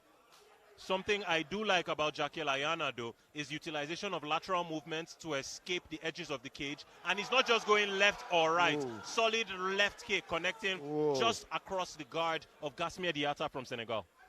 Well, Ayana knows Diatta is going to have to close the distance, and he's going to have to take some risk, and he's making sure that the risks are plenty and plenty and plenty. He's going to make him pay every time Diatta tries to come in. He's setting traps. He's trying to make him pay every time he rushes in, and he knows he does have to rush in because he's the shorter fighter. Perhaps Diatta could sense that the punches were not getting him as much mileage as he would have desired, and so he switches to a kick-heavy approach before trying to close the distance. But Jackiel Ayana getting out of the center and putting a tip just to create that distance between him and Diatta. Beautiful work so far. This is the most high-level bout we've had so far this evening. Hugo, don't you agree? I just have to admit that it's such a good technical battle. And Ayana, I have to give him so much credit because Diatta is just on the forward foot and he's pressing. But Ayana is just giving him this false sense of security. False sense of security. He's not on the back foot. He's really not on the back foot. It's just lateral movement. He takes 1 step, 2 steps, and then he pivots. 2 steps back, pivot. 2 steps back, pivot. He knows exactly what he's doing. Beautiful, beautiful footwork. And you can see there is a range and height discrepancy between Jackiel Ayana and Gasmir Diatta. Jackiel Ayana, of course, 5'9". Oh, beautiful counter coming in from Jackiel Ayana. And Gasmir Diatta is 5'4". So that's 5 inches of height already being given away. Oh, beautiful footwork. Using the lateral movement to escape from the left and then go to the right. Ayana is the real deal, you know. The kid, I know he's still got a lot of growing to do, and he's still going to get better and develop. But he's the real deal, you know, he's so sharp. Look to be the real deal, Hugo. I have to agree. However, something I'm noticing is that wide stance leaves him just a bit more susceptible to low kicks because his center of gravity is not able to move it around as easily, as spryly. Oh, solid left high kick, thrown and missed. It's an MMA stance, you know, because and Diatta is also a very good wrestler, you know. So I guess he has the wide stance because it needs to be prepared to sprawl. You know, but if he did go into a traditional Muay Thai stance, and he would be able to check the kicks a lot easier. So far, Diatta has been playing catch up. Oh, and in the last 10 seconds, it appears the referee getting in the way. It's not over yet. The referee, the timekeepers blew the horn before the referee got in the way, but that was a solid right-hand connection in the last couple seconds of the first round. The smiling assassin smiling even after getting shot in the head with that solid right hand. Beautiful work, ladies and gentlemen. Beautiful work.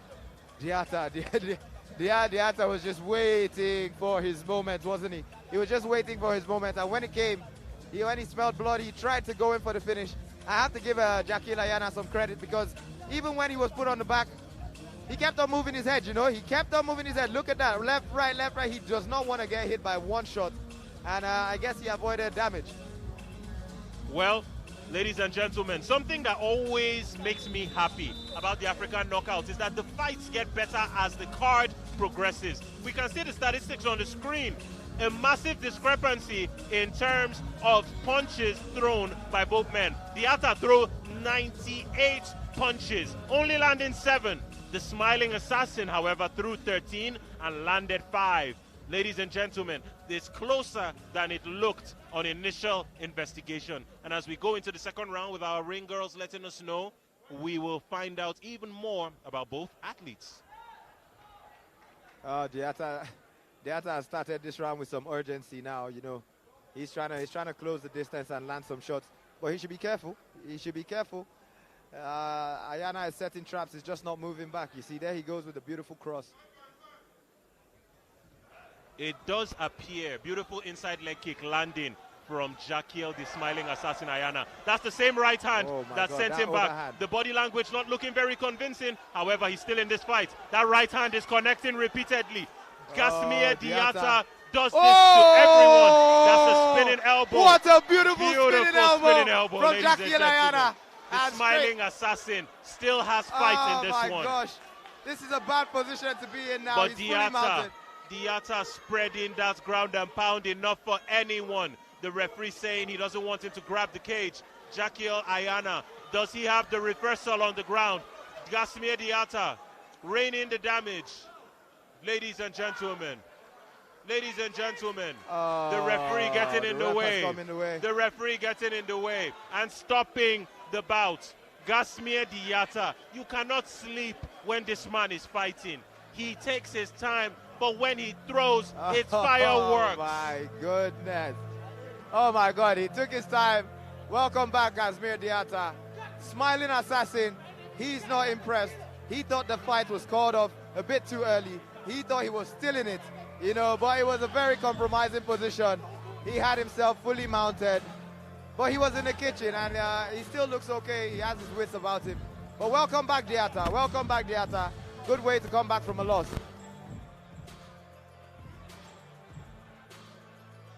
Wow, ladies and gentlemen, that was fight number 6. Fight number 6. Are you not entertained yet? Are you not entertained? We told you this was just going to keep on getting better and better and better. I promised you 5 knockouts tonight, and I think we're on 4. 3? Okay. Okay. As we have the statistics on the screen, eventually, Gasmir Diatta found a way to land. This guy is dangerous. Despite having a 10-year age gap between himself and the smiling assassin, he clears the 23-year-old's doubts in one strike, ladies and gentlemen. Now, any moment from now, we will be getting the announcements as we go into the commentary break.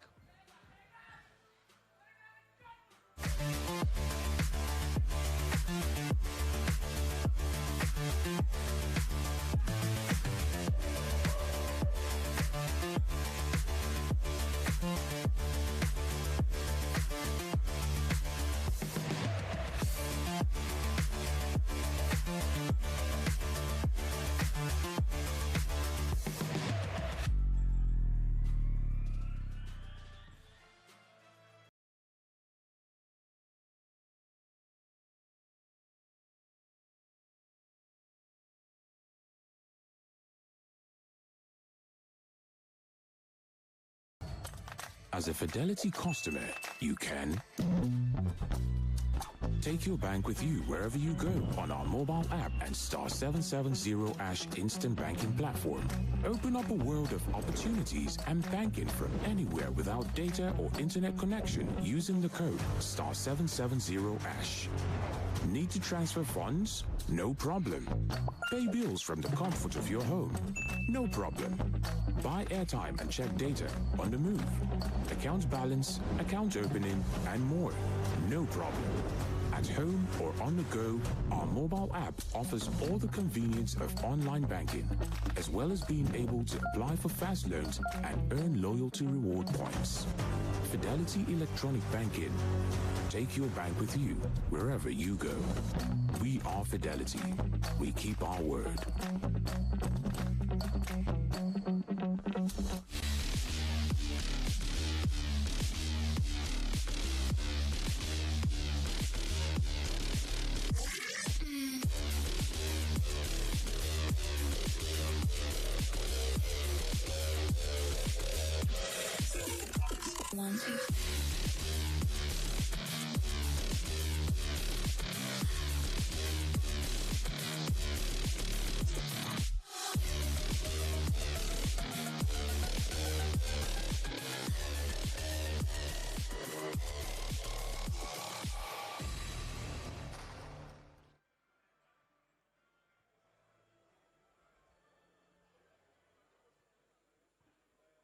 Ladies and gentlemen, the referee calls a stop to the fight in the second round after 1 minute, 2 seconds.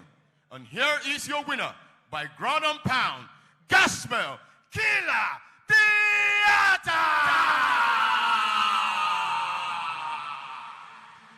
As you can see on your screen right now, Gasmir Diatta, that is a scary featherweight, ladies and gentlemen, winner by TKO in 1 minute and 2 seconds of second round. Hugo, can you see the beautiful camaraderie between both guys on the screen? What do you think?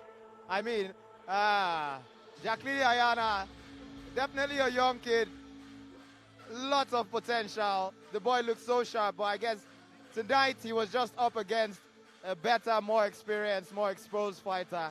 Diatta also hungry, coming off from a loss, and he hasn't been in the championship for, I think, the last 2 or 3 fight nights. So he was definitely hungry for this one. He was very hungry for this one. Gasmir Diatta brings that power that you cannot argue with, bro. Power is the ultimate equalizer. If you like, have all the technical skills in the world. If I can put you to sleep when I connect. I'm telling you. Omo, you don't finish. I think Diatta learned his lesson from his last fight with Musasa, because technically he was the cleaner fighter. He seemed to have more speed, but Musasa had the timing on him and the power. And as for today, Jackiel, he was hard to get a read on. Jackiel was moving everywhere with a good lateral movement, good head movement, you know, but Diatta took his time, set it up, and once he saw blood, that was it.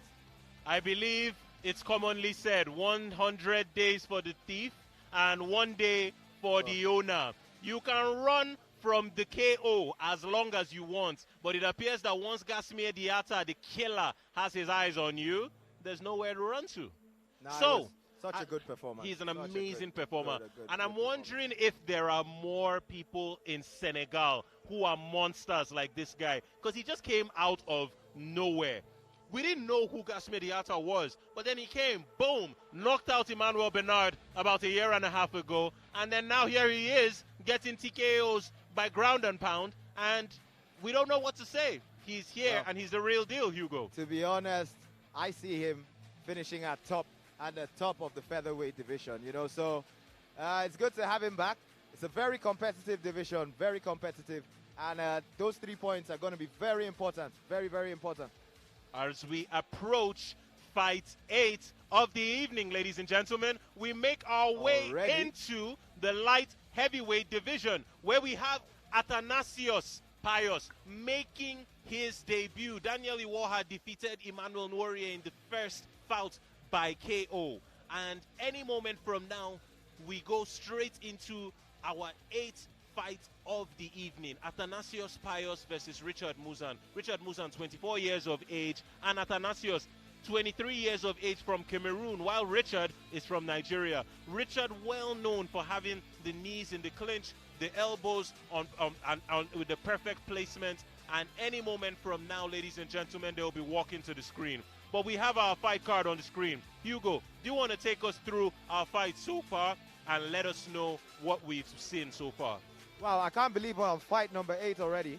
Well, we started with a bang, with Daniel Iwoha versus Emmanuel Nwori. That fight lasted about 1 minute. Daniel did not come to play. He was in a hurry. I think he was in a hurry to go to his friend Jane's birthday party. We also saw Melvin Ugochukwu versus Israel Mano, and that fight saw the distance. It went the whole 3 rounds, and big up to Melvin Ugochukwu. After his last fight, it's a good way to come back. He's come back with a win and 3 points on the board. We also saw Andre Mukisi versus Emmanuel Benard, which was another banger. Mukisi came prepared, heavy on the grappling, a colorful guy, and here we go. Jane Osigwe defeated Jibidar Cythia by technical knockout. That was in the first round, if I remember correctly. Yes, it was. And we have Kouadio Marcel versus defeating Cherif Drame by knockout. That was the uppercut into the left hook, into the right straight. That was all she wrote. Gasmir, the killer, defeats Gasmir, the killer Diatta defeats Jackiel, the smiling assassin from Port Harcourt, Ayana, by technical knockout and ground and pound on the floor. Ladies and gentlemen, as we go into fight 8 of this event, we're going into the light heavyweight division. Once again, a reminder between Athanassius Pius, who is 6'1", and Richard Muzaan, who is 6'2". 1 inch of difference between them. Hugo, does that sound right? At the weigh-ins yesterday, Pius looked shorter than Muzaan Shield. To be honest, I'd say he did look about an inch shorter. But I'm really impressed, Oche, that you could pronounce his name. I've been fighting with that name all night. I just call him Pius. Athanassius Pius from Cameroon. And he has taken this fight on short notice. We have to give the guy a lot of kudos, because Richard Muzaan is a scary prospect, and he's not one person that you want to be fighting on short notice. So, and ladies and gentlemen, sorry to cut you off, my brother Hugo, we have Jonathan Lamptey versus Ananias Mulumba from the Democratic Republic of Congo. Of course, that is in the featherweight division. And right after that, we have Feugang Tayo Pius. I have a feeling it's not pronounced Tayo, but let's work with that for now until we get corrected by production. Versus Richard the Shield Muzaan in the light heavyweight division. And after that, we go straight into the final event of the evening. Your main event, ladies and gentlemen. Flex Munwe, crowd favorites, versus Daniel, the biggest shark, Emeka. Flex says he is a monster and he wants to eat a big fish tonight. Hugo, what do you think? To be honest, both men are men of few words. flex because, like he says, my English not too good. I don't speak English. And Dan Emeka is just a man of few words. He lets his face do the talking, you know. But both of them are game bred, game ready. These boys hit hard. They hit heavy. So I can't wait to see it. I can't wait to see it. The face-off yesterday was very intense. And like I said, men of few words. They can't just wait to get into the octagon and have a few discussions with some concussions. Discussions with concussions, indeed. Ladies and gentlemen, a reminder that this is the African Knockout Championship season 2024, coming live from the Abuja Continental Hotel in the Federal Capital Territory, the center of unity. As we look at the tail of the tape, ladies and gentlemen, pay attention and keep your eyes glued on your screens.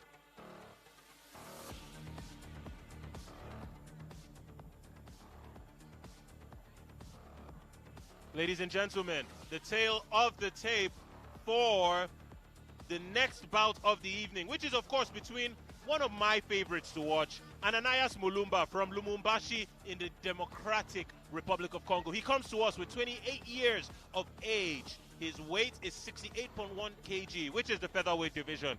Hugo's division, as I remember correctly. He's going against Jonathan Lamptey in coming to us from Accra, Ghana. He is 26 years of age. Both men, just a sliver of weight between them. And any moment from now, we will have the Ghanaian versus our one and only storied featherweight, Ananias Mulumba. I believe Ananias is at the top of the table, isn't he? Ananias is Ananias is tied at the top of the table with his countryman. His countryman is Josias Musasa, as I believe. Yeah, I believe that's his name. And they are tied on the top of that division. So someone's O may have to go in the AKO Championship season 2024 very soon. And I believe Ananias is still undefeated in the African Knockout Championship. So I'd say he's a big favorite tonight. And with those performances that he keeps churning out time after time after time, we can only keep expecting better things from him. Ladies and gentlemen, the next fight will be on your screen shortly.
Ladies and gentlemen, this is a 5-minute 3 rounds of action in the AKO Championship Featherweight division.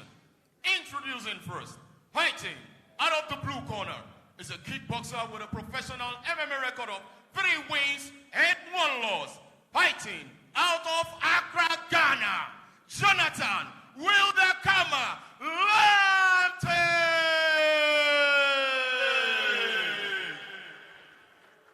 Introducing his opponent, fighting out of the red corner is a karate and a jiu-jitsu fighter with a professional MMA record of 6 wins, 2 losses. Fighting out of Lubumbashi Democratic Republic of Congo, Ananias Meta Mulumba. Our referee at the center of the ring is Austin Joda.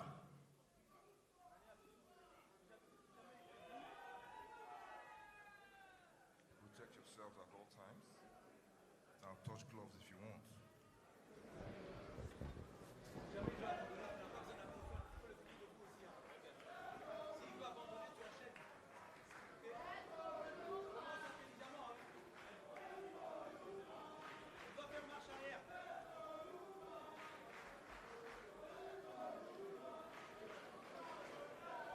Ready, ready, fight! As we enter the opening moments of the first round of the 7th fight of the evening, we have Ananias Mulumba in the southpaw stance. That's the right leg in front versus Jonathan Lamptey from Accra, Ghana, the taller, longer fighter. And let's see if he can utilize that range. Beautiful side kick. That's that Kyokushin karate background coming out from Ananias Mulumba. And as we go through these couple opening seconds of the first round, it's interesting to see both men just feeling each other out. Look at Ananias Mulumba working that inside calf with the inside leg kick. Hugo, that inside leg kick might be the phone number. Hugo, what do you think about the fight so far? First off, I noticed Lamptey has a brace around his knee, and that is not a good sign, especially during a fight. I guess Mulumba has just been a gentleman. He's avoiding that leg. But they have both started at a very intense pace and have both landed some clean strikes. That was a solid left hook connecting on the right side of Ananias Mulumba's tempo. And you see him trying to switch it into a grappling exchange in the process. You need to keep your chin low and keep your head guarded on the way out. You can't just go in with your head high up. Oh, that was a front kick. Solid inside calf kick landing from Ananias Mulumba. Both fighters they've decided to stay right in the middle of the octagon. Nobody's trying to give an inch of space. they've started early investing in these leg kicks, but I'd say Mulumba seems to have the edge on the power. You know, he's definitely getting a reaction. That was a beautiful right uppercut. That was a right uppercut from Ananias Mulumba. It was a right uppercut that connected on the chin of Jonathan Lamptey, and that was it. That was all she wrote. The DR Congo boys don't play. We've been saying this for a year and a half now. Keep your eyes on anybody that competes out of this country. The DR Congo does not play. Hugo. Oh my, Mulumba. He has been so dominant in this division. He's been so dominant, and that was another dominant display. Barely broken a sweat. First round finish from Mulumba, and this is why he's right at the top. This is why he's right at the top. His style, you know, we know Mulumba to be a very highly skilled grappler, and most times he just wears his opponents out. But you can see he has his striking is also very, very good, you know. He kept the fight standing the whole time, and he ended it with some clean, sweet strikes. And he set all of them up really nicely. And something to pay attention to is the man he has in his corner. That is none other than Yadat Musir. He has coached all those boys from the DR Congo, and he's taken them across the seas to compete at the highest levels with wonderful results. That was the right uppercut that started it into a left straight, and eventually that was all she wrote. Very, very important thing you mentioned there, Oche. Very important thing you mentioned. It's a very good, very nice when we look at the fighter and we say, oh, this boy has worked so hard, but we don't know what goes on behind the scenes. You know, it's a team sport, you know, and he obviously has a very good coach. I can also see the Black Venom, Jibril Inua Baba, is also in his corner, and that's the lightweight contender, you know, so he definitely has a good team behind him. Ladies and gentlemen, before the announcement is made, we will go right into a commercial break and be right back.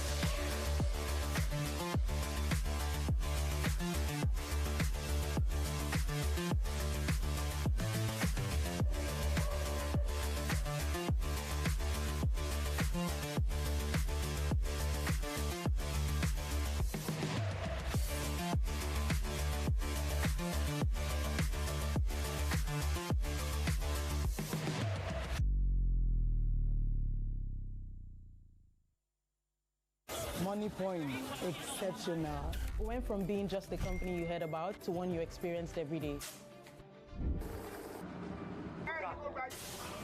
I just use my Money Point card to pay. Service or current? Using Money Point has been pure bliss.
Ladies and gentlemen, the referee calls a stop to the fight at exactly 52 seconds of the first round. Here is your winner by TKO, Ananias Mulumba.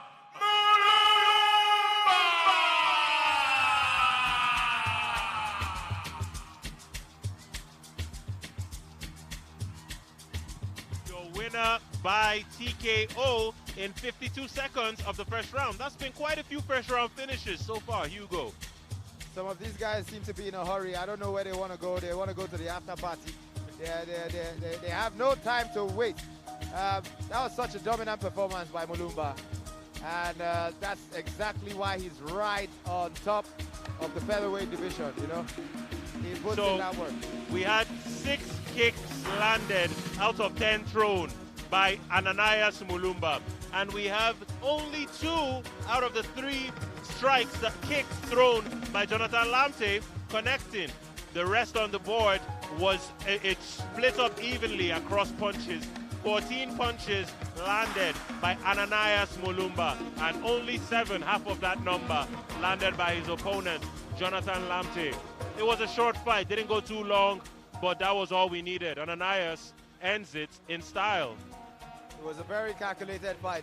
I was really impressed with his striking. You know, we all know he has the credentials as a top-class, world-class grappler, but I thought he'll be tested with the striking, and then he was fighting a taller fighter. I thought he was going to have some problems with the reach, but he had absolutely no problem setting up his strikes and landing his strikes nice and clean, and he put the boy down.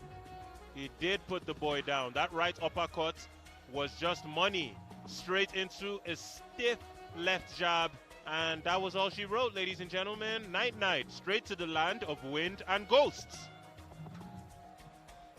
All right, ladies and gentlemen, as you can see, we are still with bated breath as we go through the African knockouts straight from the beautiful city of Abuja, the center of unity. I'm right here with Hugo Ndoma-Egba. Hugo. What a night, Oche, what a night. What a night. I can't believe we're already on night.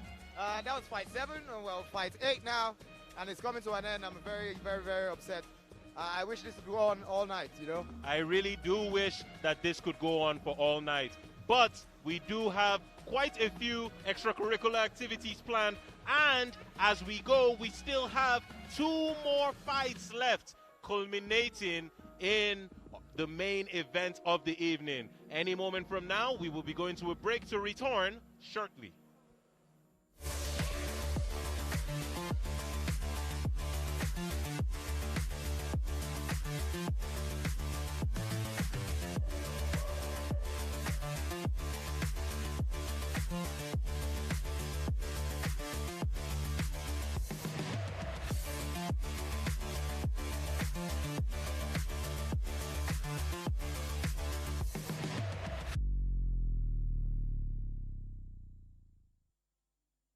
Money point, exceptional. Went from being just a company you heard about to one you experienced every day. I just use my money point card to pay. Savings or current? Using money point has been pure bliss.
Ladies, gentlemen, welcome back to the African Knockout Championship Season 2024. As we just witnessed, Ananias Mulumba defeats Jonathan Lamptey, the Ghanaian, by technical knockout. First round finish. Hugo, that was an interesting fight. Well, Ananias just keeps on showing us why he's at the top. He's been on such a streak, still undefeated in the African Knockout Championship, and he's definitely the man to catch. I know he has a target on his back, but I don't know who will be shooting at him. I don't know who can take the head of this man. And we have Feugang Teo Pius versus Richard the Shield Muzaan coming up next in the light heavyweight division. Followed into the main event is Flex Munwe versus Daniel the Big Shaq Emeka in the middleweight division. That's the DRC versus Nigeria. Ladies and gentlemen, any moment now we will be going into the final two fights of the evening. That is Richard Muzaan versus the Cameroonian Athanassius Pius, going straight into the main event, which is Daniel Big Shaq Emeka versus Flex Munwe. Hugo, as it stands now, I know you've told me that the main event is what you're looking forward to the most tonight. But is there any chance that the knees of Richard Muzaan would dissuade you from thinking about that?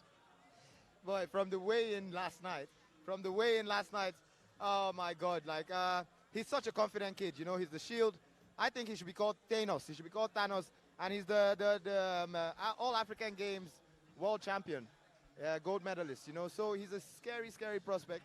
And Pius has taken this fight on short notice. I was thinking he must be very confident and very good, or he must be mad. He must be mad. That's what I think as well. Carry on, please. Can't wait to see it. You know, we all know what Muzaan brings. He brings those head kicks. He brings those devastating knees. So it'll be fun to watch.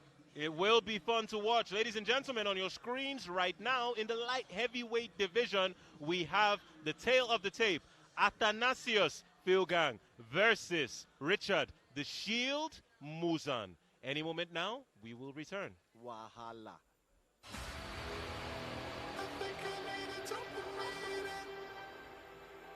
I need your better alignment. No, I can't get through this without a rush. No, I can't get through this without your touch. I think I need a dopamine. I think I need your better alignment. No, I can't get through this without a rush. No, I can't get through this without your touch.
Ladies and gentlemen, this is a 5-minute, 3 rounds of action in the AKO Championship Light Heavyweights division. Introducing first, fighting out of the blue corner is a wrestler with a professional MMA record of 3 wins and 1 loss.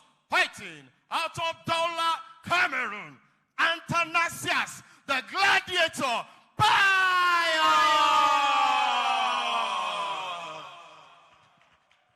Introducing his opponent, fighting out of the red corner, is a kickboxer with a professional MMA record of 3 wins and 1 loss. Fighting out of Port Harcourt, Nigeria, Richard the Shield Muzaan. Our referee at the center of the ring is Austin Joda. Fighters,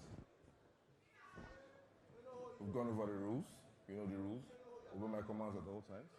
Remember to protect yourself. Touch gloves if you want to. Back to your corners.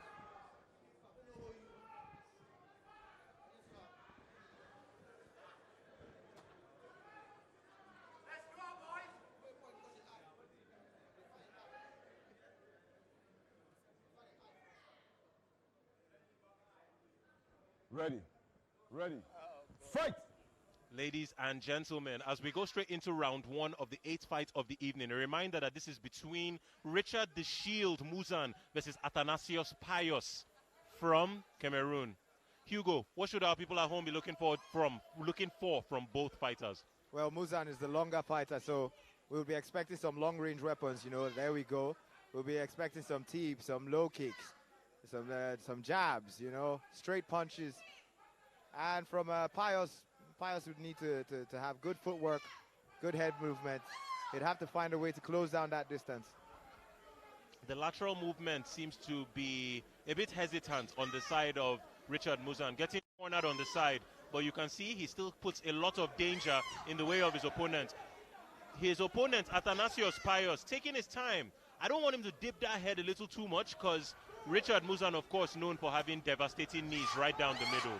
Oh, boy. Oh, he smells blood. But let's see what he goes. Can he keep his balance and keep his stance?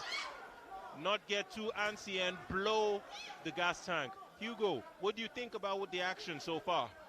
Well, so far he's landing his shots, man. And he's getting the reactions. He's getting a reaction. Even though the shots that are blocked or parried, I think they're getting an effect on Pius. And Pius really needs to find a way to close down this distance.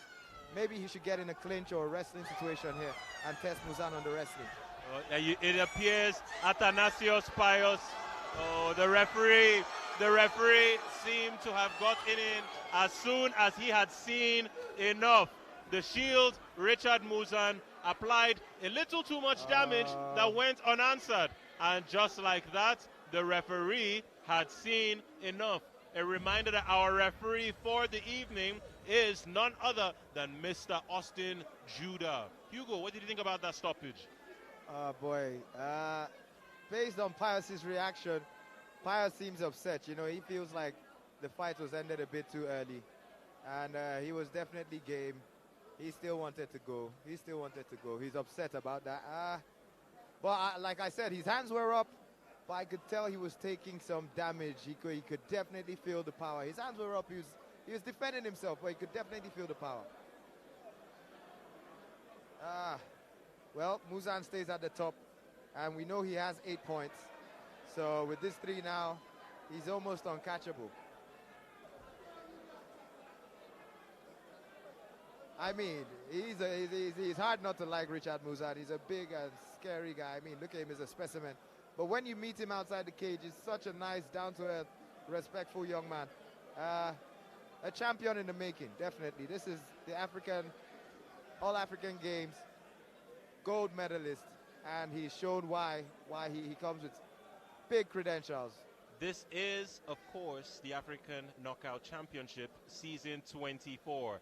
As we return back from a commercial in just after this break.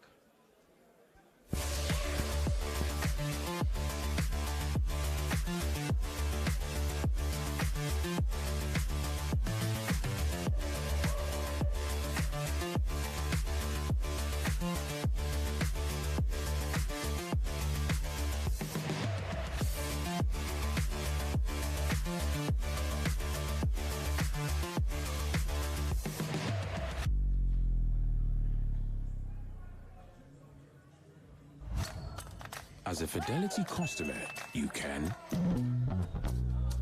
take your bank with you wherever you go on our mobile app and star 770 # instant banking platform.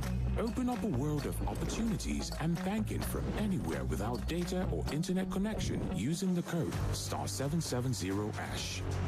Need to transfer funds? No problem. Pay bills from the comfort of your home? No problem. Buy airtime and check data on the move. Account balance, account opening, and more. No problem. At home or on the go, our mobile app offers all the convenience of online banking, as well as being able to apply for fast loans and earn loyalty reward points. Fidelity Electronic Banking. Take your bank with you wherever you go. We are Fidelity. We keep our word.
Ladies and gentlemen, after 1 minute, 32 seconds of the first round, the referee calls a stop to the fight.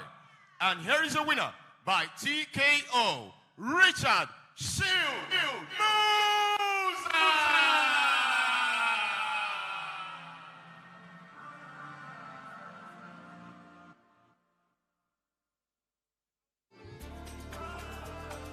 Hugo, what's the difference between a good stoppage and a bad stoppage?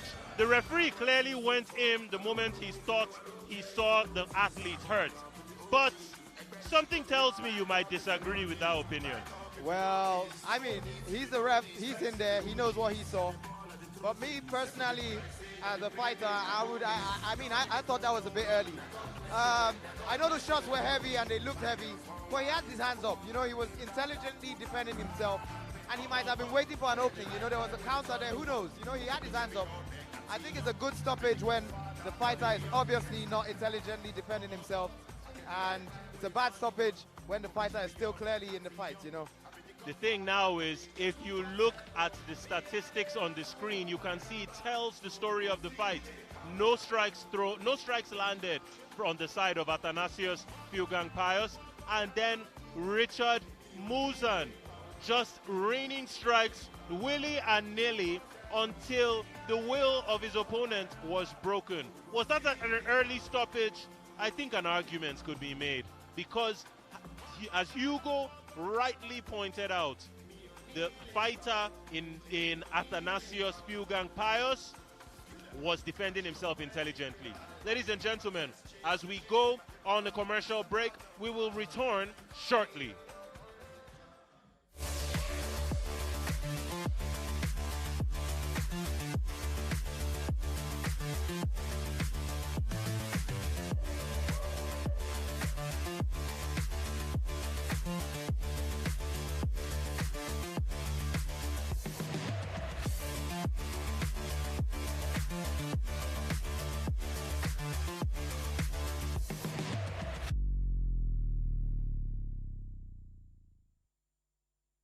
Money point, exceptional. Went from being just the company you heard about to one you experienced every day. I just use my money point card to pay. Savings or current? Using money point has been pure bliss.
touchdown, Ayana. Young way, man, the boy looking like $1,000,000. I'm never seen like $1,000,000,000 van. So what's the plan? Who check that? Yeah, I assume we got a love boy. Oh, if I can't go.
Ladies and gentlemen, as we approach the end of this show, a reminder that we are going straight into the main event featuring Big Shaq, Daniel Emeka versus Flex Munwe from the DRC. Ladies and gentlemen, this has been an action-packed night of fights. As you can see, the tail of the tape on the screen right now, Flex Munwe, 28 years of age, versus Daniel Emeka, who is 29. Both men coming to make a statement and to lay claim to the title picture of this middleweight division. Ladies and gentlemen, any moment from now, we'll have both fighters coming in.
and gentlemen, Abuja, Africa, this is the main event of the evening.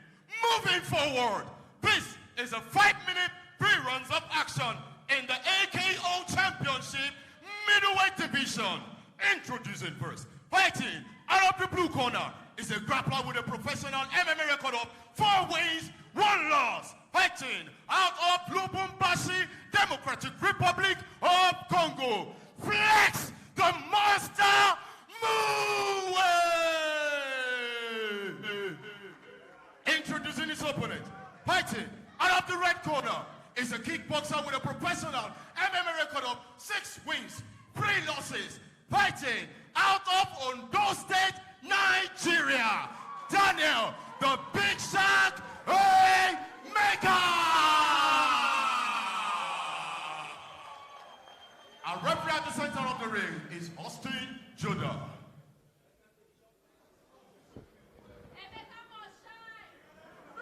Gentlemen, you know the rules. Protect yourselves at all times. Obey my commands. Touch gloves if you want to. Touch gloves if you want. Okay. That's it.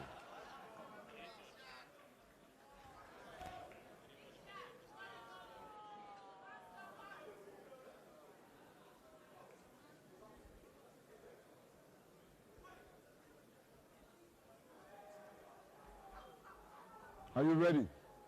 Ready. Fight! Ladies and gentlemen, as we go straight into the main event of the evening, high intensity, high action. Oh, that jab connecting from Munwe. And, high kick from Big Shark Emeka. Dan Emeka, we told you he comes out here with them wild hooks, man. Dan is just going to put his head on Flex's chest and let them hooks go. And he should be careful.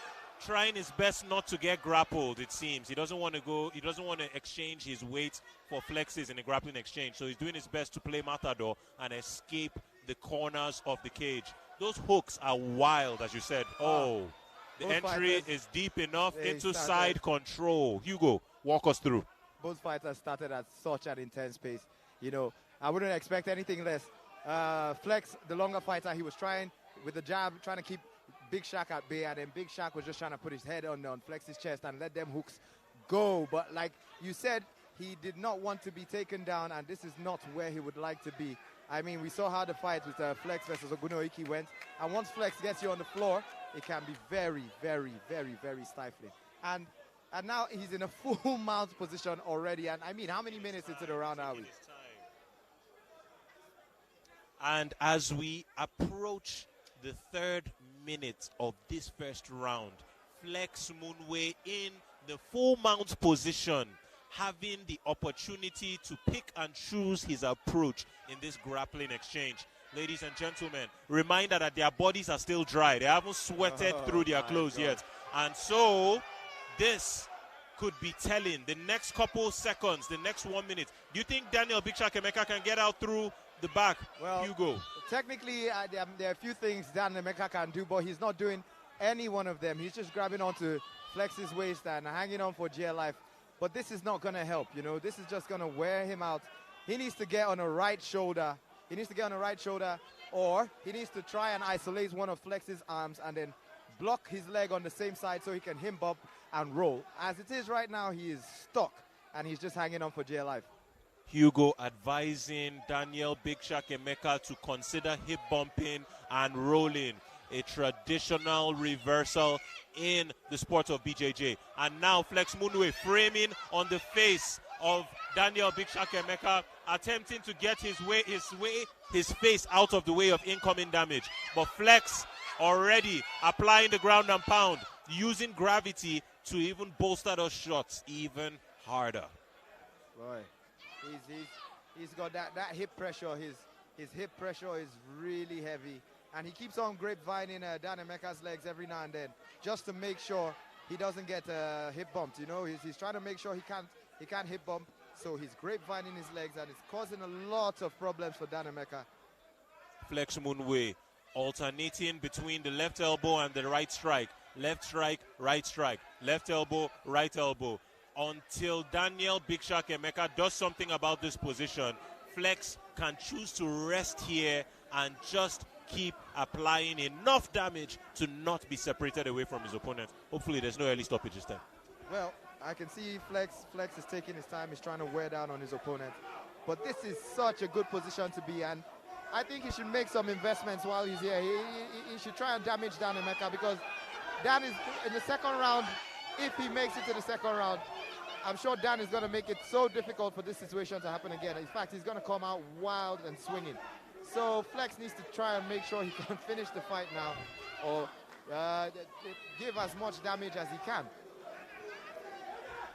This is a dominant first round from the Democratic Republic of Congo. Flex Munwe. Every time these guys come to compete, they make a statement. And Daniel Big Shark Emeka can only hold on for dear life as we approach the closing 40 seconds of this first round of the evening. Well, it's obvious what Flex Munwe's game plan is.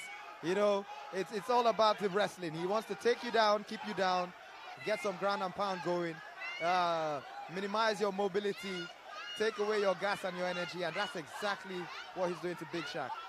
The thing is, the ground game is still rather in its infancy in Nigeria. So people don't necessarily dedicate that same amount of time and preparation they give into their boxing into their wrestling and grappling. And now you see Big Shark Emeka underneath full mount and not knowing what to do. Time in the first round is done.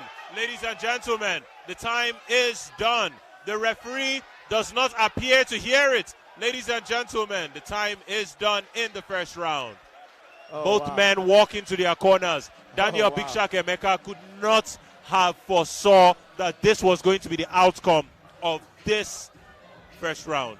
Hugo, what do we do next? What do we look forward to next? Well, let's see how the second round. Let's see how the second round goes, because that was a lot of energy expended by Flex Munwe trying to get that finish. He threw at least 25 punches just on the ground in how many seconds? You know, he was trying so hard to end the fight, but he couldn't. And taking a look at both fighters now in their corners, visually, Flex is sat on his stool, and Dan Emeka is standing, eager to go. He's upset and impatient. He can't wait for them to start the second round. The thing is, Flex is a heavy pressure fighter. But in the past, you've seen that he can begin to slow down if he exerts a little too much effort. And who knows? Maybe he just did. Ladies and gentlemen, we are going into the second round. Big Shark Emeka is already standing up and looking at him in his eyes like, bro, I'm ready and I'm going to get this round back from you. Flex starting up, his coach at the corner getting out of the way. Ladies and gentlemen, starts on the screen. 18 strikes thrown, 9 landed from Big Shark Emeka. 137 strikes, 107 landed from Flex Munwe. And I can assure you half of those strikes were landed on the ground, in the ground and pound. Big Shark has taken a lot of punishment, but he's eager to go. He wants to hurt. All right, and now we go straight into the second round. Oh, Flex Munwe shooting for the takedown. And Daniel Big Shark Emeka perhaps believing that he can do this. But not a perfectly timed persistence and tenacity in the takedowns eventually bearing fruit. And now we're right back into the same location. I mean, if it isn't broke, Hugo, should you fix it? It's not broke, don't fix it. You know, you don't notice something until it's not working well. You get what I'm saying? So he has no issues. He knows he's better on the ground, and he wants to keep Dan Emeka on the ground. Although I remember Dan Emeka, he does have a ground game. I remember his fight against Ndidi Alonu. He almost took his hand out with an armbar attempt. So, you know something I just like? I just took a look at the corner of Yadad Musir, which is the same corner that Flex Munwe is in. And you can see their coach telling him, move him to the left, move him to the left. In other words, move him away from the fence. Take him to the center of the cage so we can have our way with him the same way we did in the first round. Good coaching makes a massive difference. Okay, going straight into half guard. I think Flex is trying to pass He's trying to pass because he was in a full guard. He's passed to the half guard. He's going to try and get that left leg out. Once he gets that left leg out, all he needs to do is clear the lower body of Big Shark Emeka, which you can see him trying to do by pushing it down with his left hand, and he does it rather effortlessly with that weight difference between both of them. And now he needs to apply pressure and do damage. But Hugo, what do you think Big Shark Emeka can do to negate this situation as we go into the 3rd minute of this second round? Well, so far so good. This is the first part of the checklist. Then Emeka now needs to graduate. He has one of Flex's legs trapped, so he's in a half guard. But from the half guard, you can't just stay there. He needs to get onto his left shoulder, try and get a right underhook, and maybe he could get out. You know, he could get a reversal, or he could end up on Flex's back. But he needs to get his underhooks in. Oh, now he's back in the full guard. He needs to pull his knees to his chest then. He needs to get active in this guard. He does need to get active in his guard. Deftly pointed out by Hugo. And you see Daniel Big Shark Emeka trying his best. I see him trying to seclude a hand. But ladies and gentlemen, emotions don't win fights. Skills and technicalities do. And right now, the person with the technical advantage and the skill advantage appears to be Flex Munwe. You can't force a reversal. You can't force a sweep. It has to be done with good technique. And you can see Flex Munwe maintaining the position just after Daniel Big Shark Emeka burns all that energy trying to make a statement in the eyes of the judges and the audience. Ladies and gentlemen, your guess is as good as mine as to how this one is going.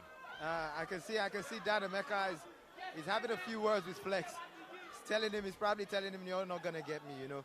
The problem is Flex don't speak very good English, so I don't think this is going to cause a problem for Flex. He's focused on what he has to do. He's right there in Daniel's guard. He doesn't seem like he has a problem. He's not even trying to pass because he feels like he's landing a few shots from exactly where he is, so he's in no hurry. In absolutely no hurry is Flex Munwe. Can you see him readjusting the body of Big Shark Emeka to clear away from the wall of the cage? So he has all that real estate in the middle to have his way and work.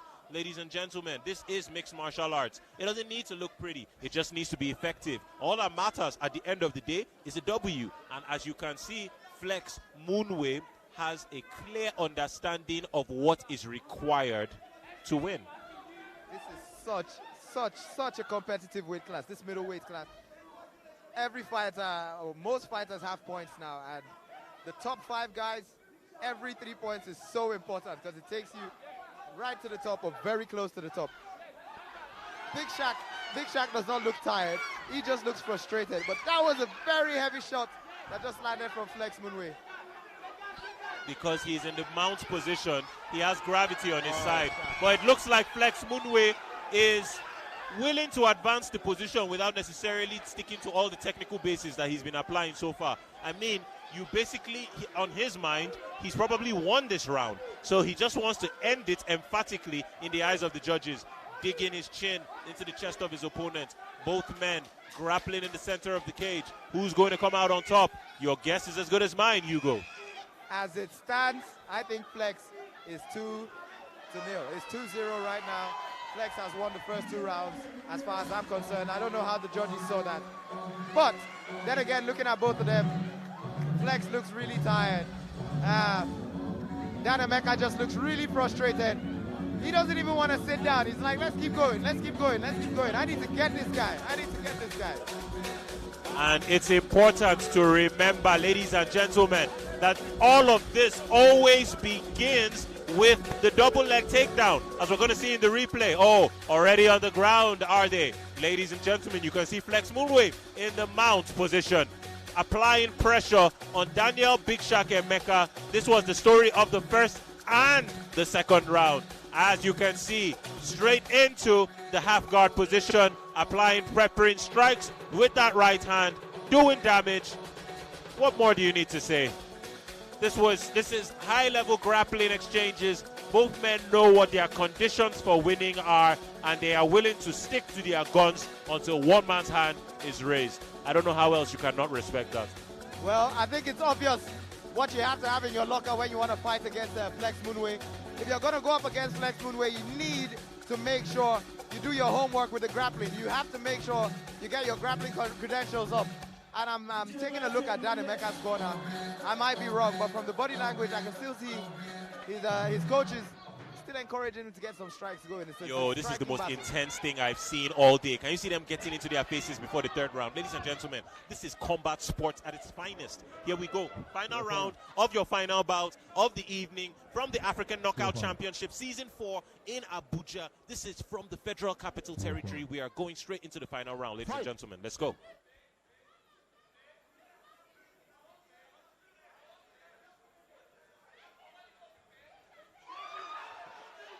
To be honest, Big Shaq is looking the fresher of both fighters. I know he's taking more damage, but he's looking like the one with more energy. And Flex has had to go back to the game plan that was working, which was the wrestling.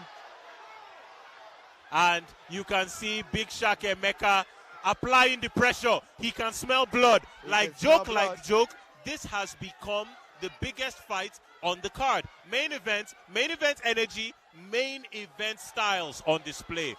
And you see Flex Munwe trying to stick to that game plan that brought him victory in the first and second rounds. Well, this is the Big Shaq, and he's trying to take him to deep, deep waters. But Dan Emeka, the Big Shaq, is showing him that, hey, I'm a shark, and I live in the water. Take me to the deepest of waters, and I will swim with you.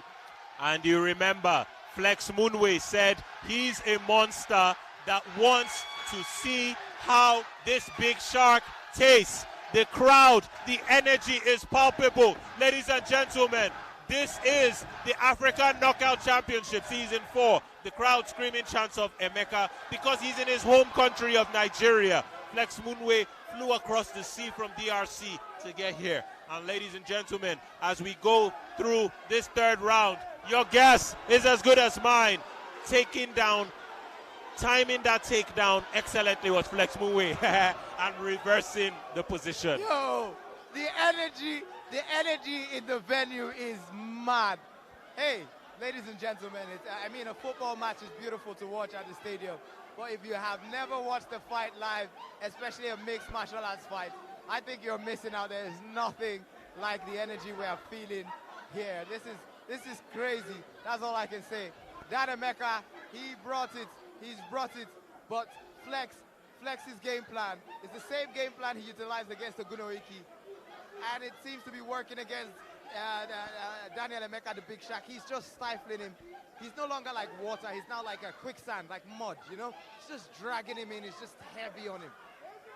And you can tell that Big Shaq Emeka is beating himself up for letting that takedown go through. He must have been thinking to himself, this is my chance. And just like that, Flex Munwe times the double leg entry, secures the takedown, takes him straight to the center of the mat, and we're right back to step one. Well, Dan Emeka has him in a half guard now, so I think it's not as bad as it could be, but he is inches away from getting mounted.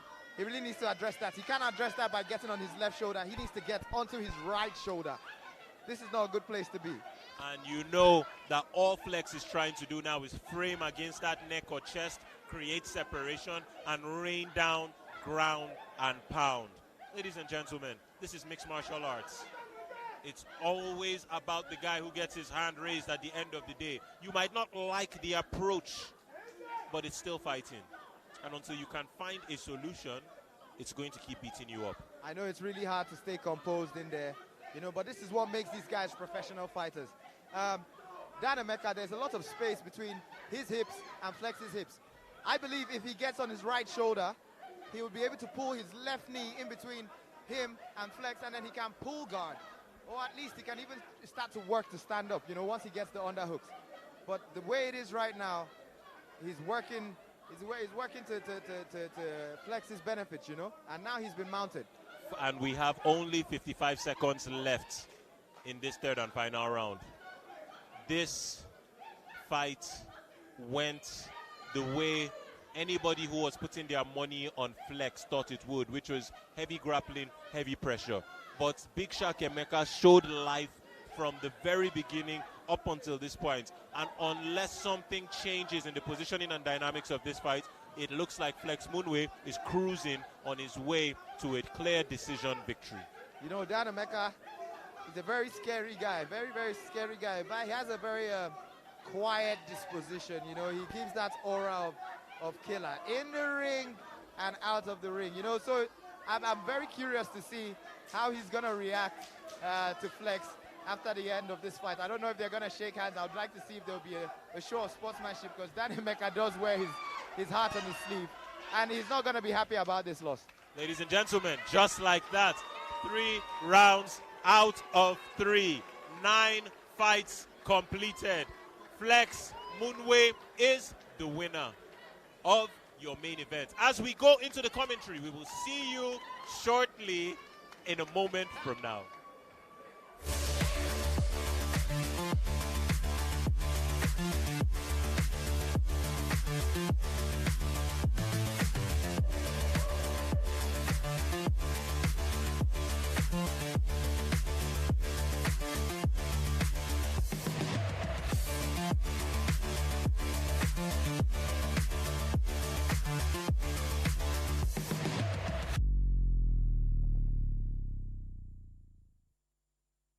Money Point, exceptional. Went from being just a company you heard about to one you experienced every day.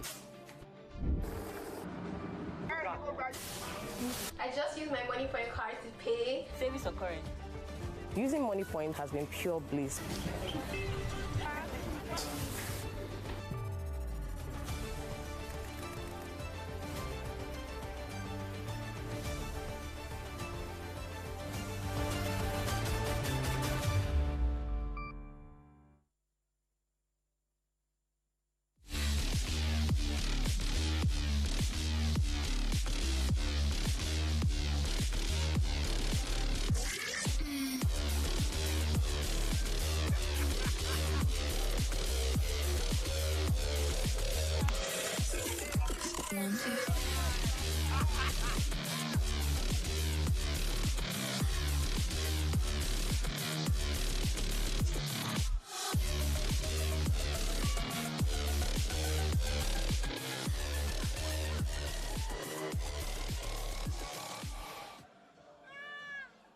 Ladies and gentlemen, just like that, that's the main event. That's what we've all been waiting for. Flex Munwe versus Daniel Big Shaq Emeka. And just like that, it is over. 3 rounds out of 3 done. And as we go straight into the ring announcements, it's important to remember that we have a lot of stars in the building. I've been informed that we have none other than Victor Osimhen in the house, ladies and gentlemen. Osimhen. Ladies and gentlemen, mixed martial arts creating new boundaries, creating new bridges to cross boundaries, ladies and gentlemen. And we have different stars. We have football stars coming to watch MMA. We have all kinds of people in the house. Jim Ike was here earlier. We have all the beautiful people, as you can see on your screen now. Abuja people, no stress. Come out looking like they didn't have to drive through traffic, just looking fresh. Always amazing to have the AKO in Abuja. This is the first of many to come, and we can't wait to see how the sport is going to grow. Boy. I had been so upset at the AKO show for not coming to Abuja for how many editions, but I think they took their time for a reason. You know, this has been such an action-packed card. When I saw the card, I could not believe what I was looking at. What a main event. Everything just came together as it should.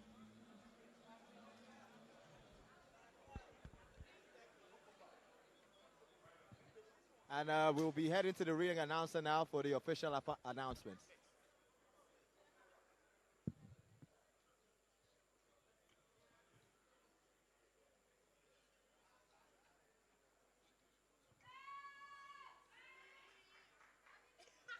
Ladies and gentlemen, after 3 rounds of action, we go to the judges' scorecard.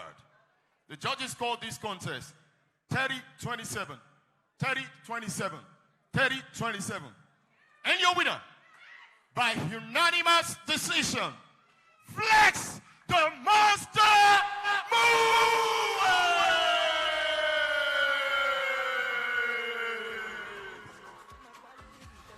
Just like that. The good thing about a good story. It appears I Flex. speak with French, my cousin was translate. I tell you, I'm a monster. I need big food. I need big shark. Now I eat big shark. I'm very full. You heard it all from Flex, the monster, Munwe!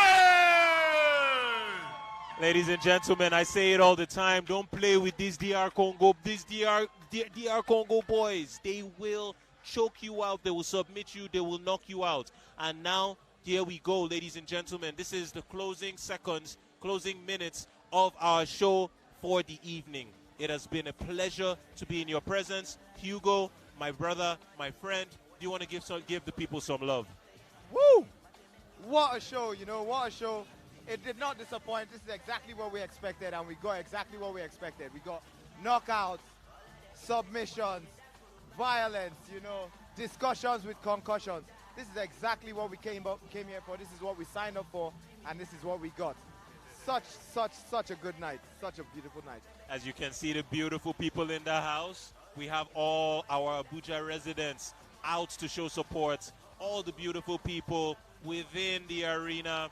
After a good night of fights, 9 fights from 10 African nations. Ladies and gentlemen, we had knockouts, we had submissions, we had fights that kept you on the edge of your seat. And it has been an honor to call these fights alongside my colleague and friend, Hugo Ndoma Egba. Hugo, walk us through the stats on the screen. Wow, total strikes landed. Well, we can see from the statistics, Big Shaq threw a lot of punches, but Flex Munwe threw a lot more. And the discrepancy in the total strikes, elbows, punches, it shows how frustrated Dan Emeka must have been in that octagon, you know. Flex came with a perfect game plan. Same game plan he utilized against Oguniki. He has used it against Dan Emeka, and it worked perfectly. Grapple heavy. I don't want to be throwing strikes with these boys. We're going to take a look at the fight card, just to remind you of all the fights we've had tonight.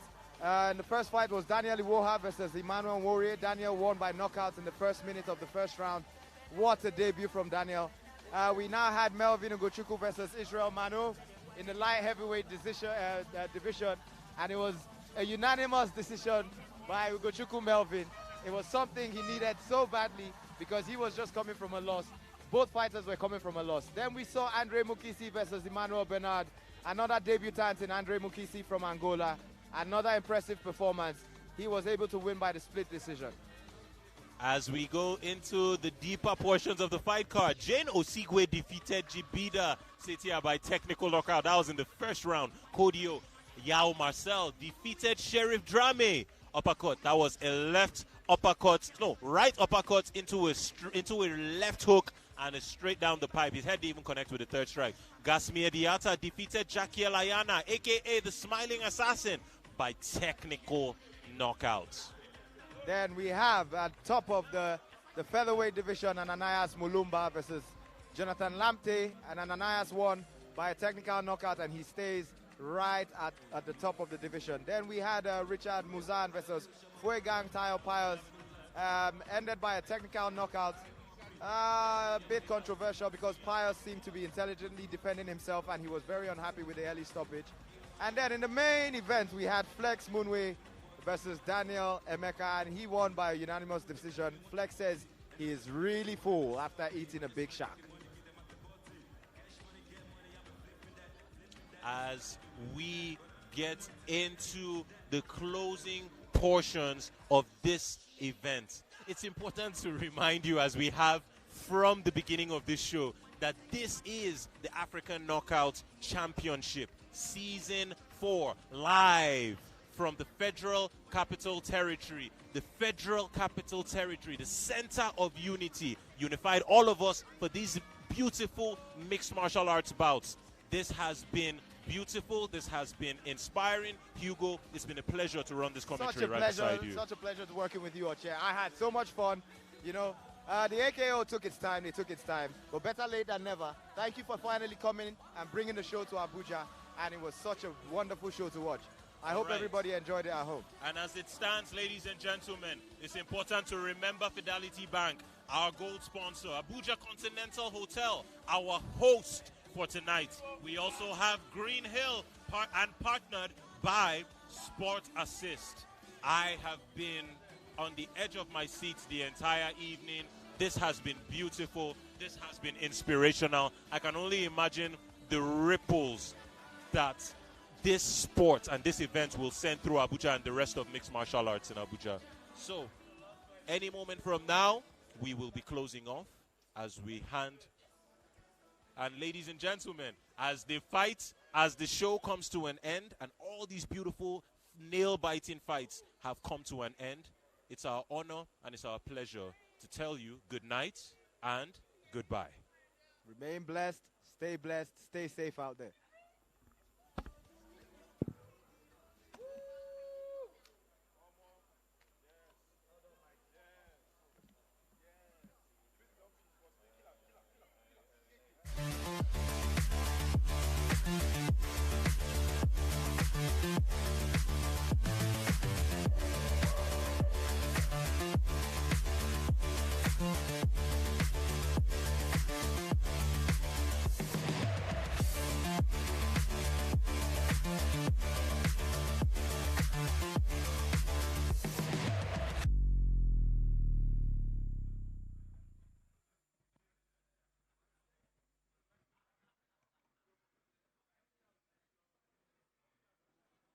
Audience and viewers all around the world. I'm supposed to pass the mic to the commentator, but I would like to leave you with this. We have an after party at the Urban Saturdays at Jake's Club, Silverbird Mall. Silverbird Mall, ladies and gentlemen. Don't forget, let's continue this conversation on our social media pages at the AKO Show on Instagram, Twitter, and Facebook. So we'll come your way again. I remain your ring announcer, Emmanuel Fajriton. Have a lovely evening and enjoy the rest of your evening.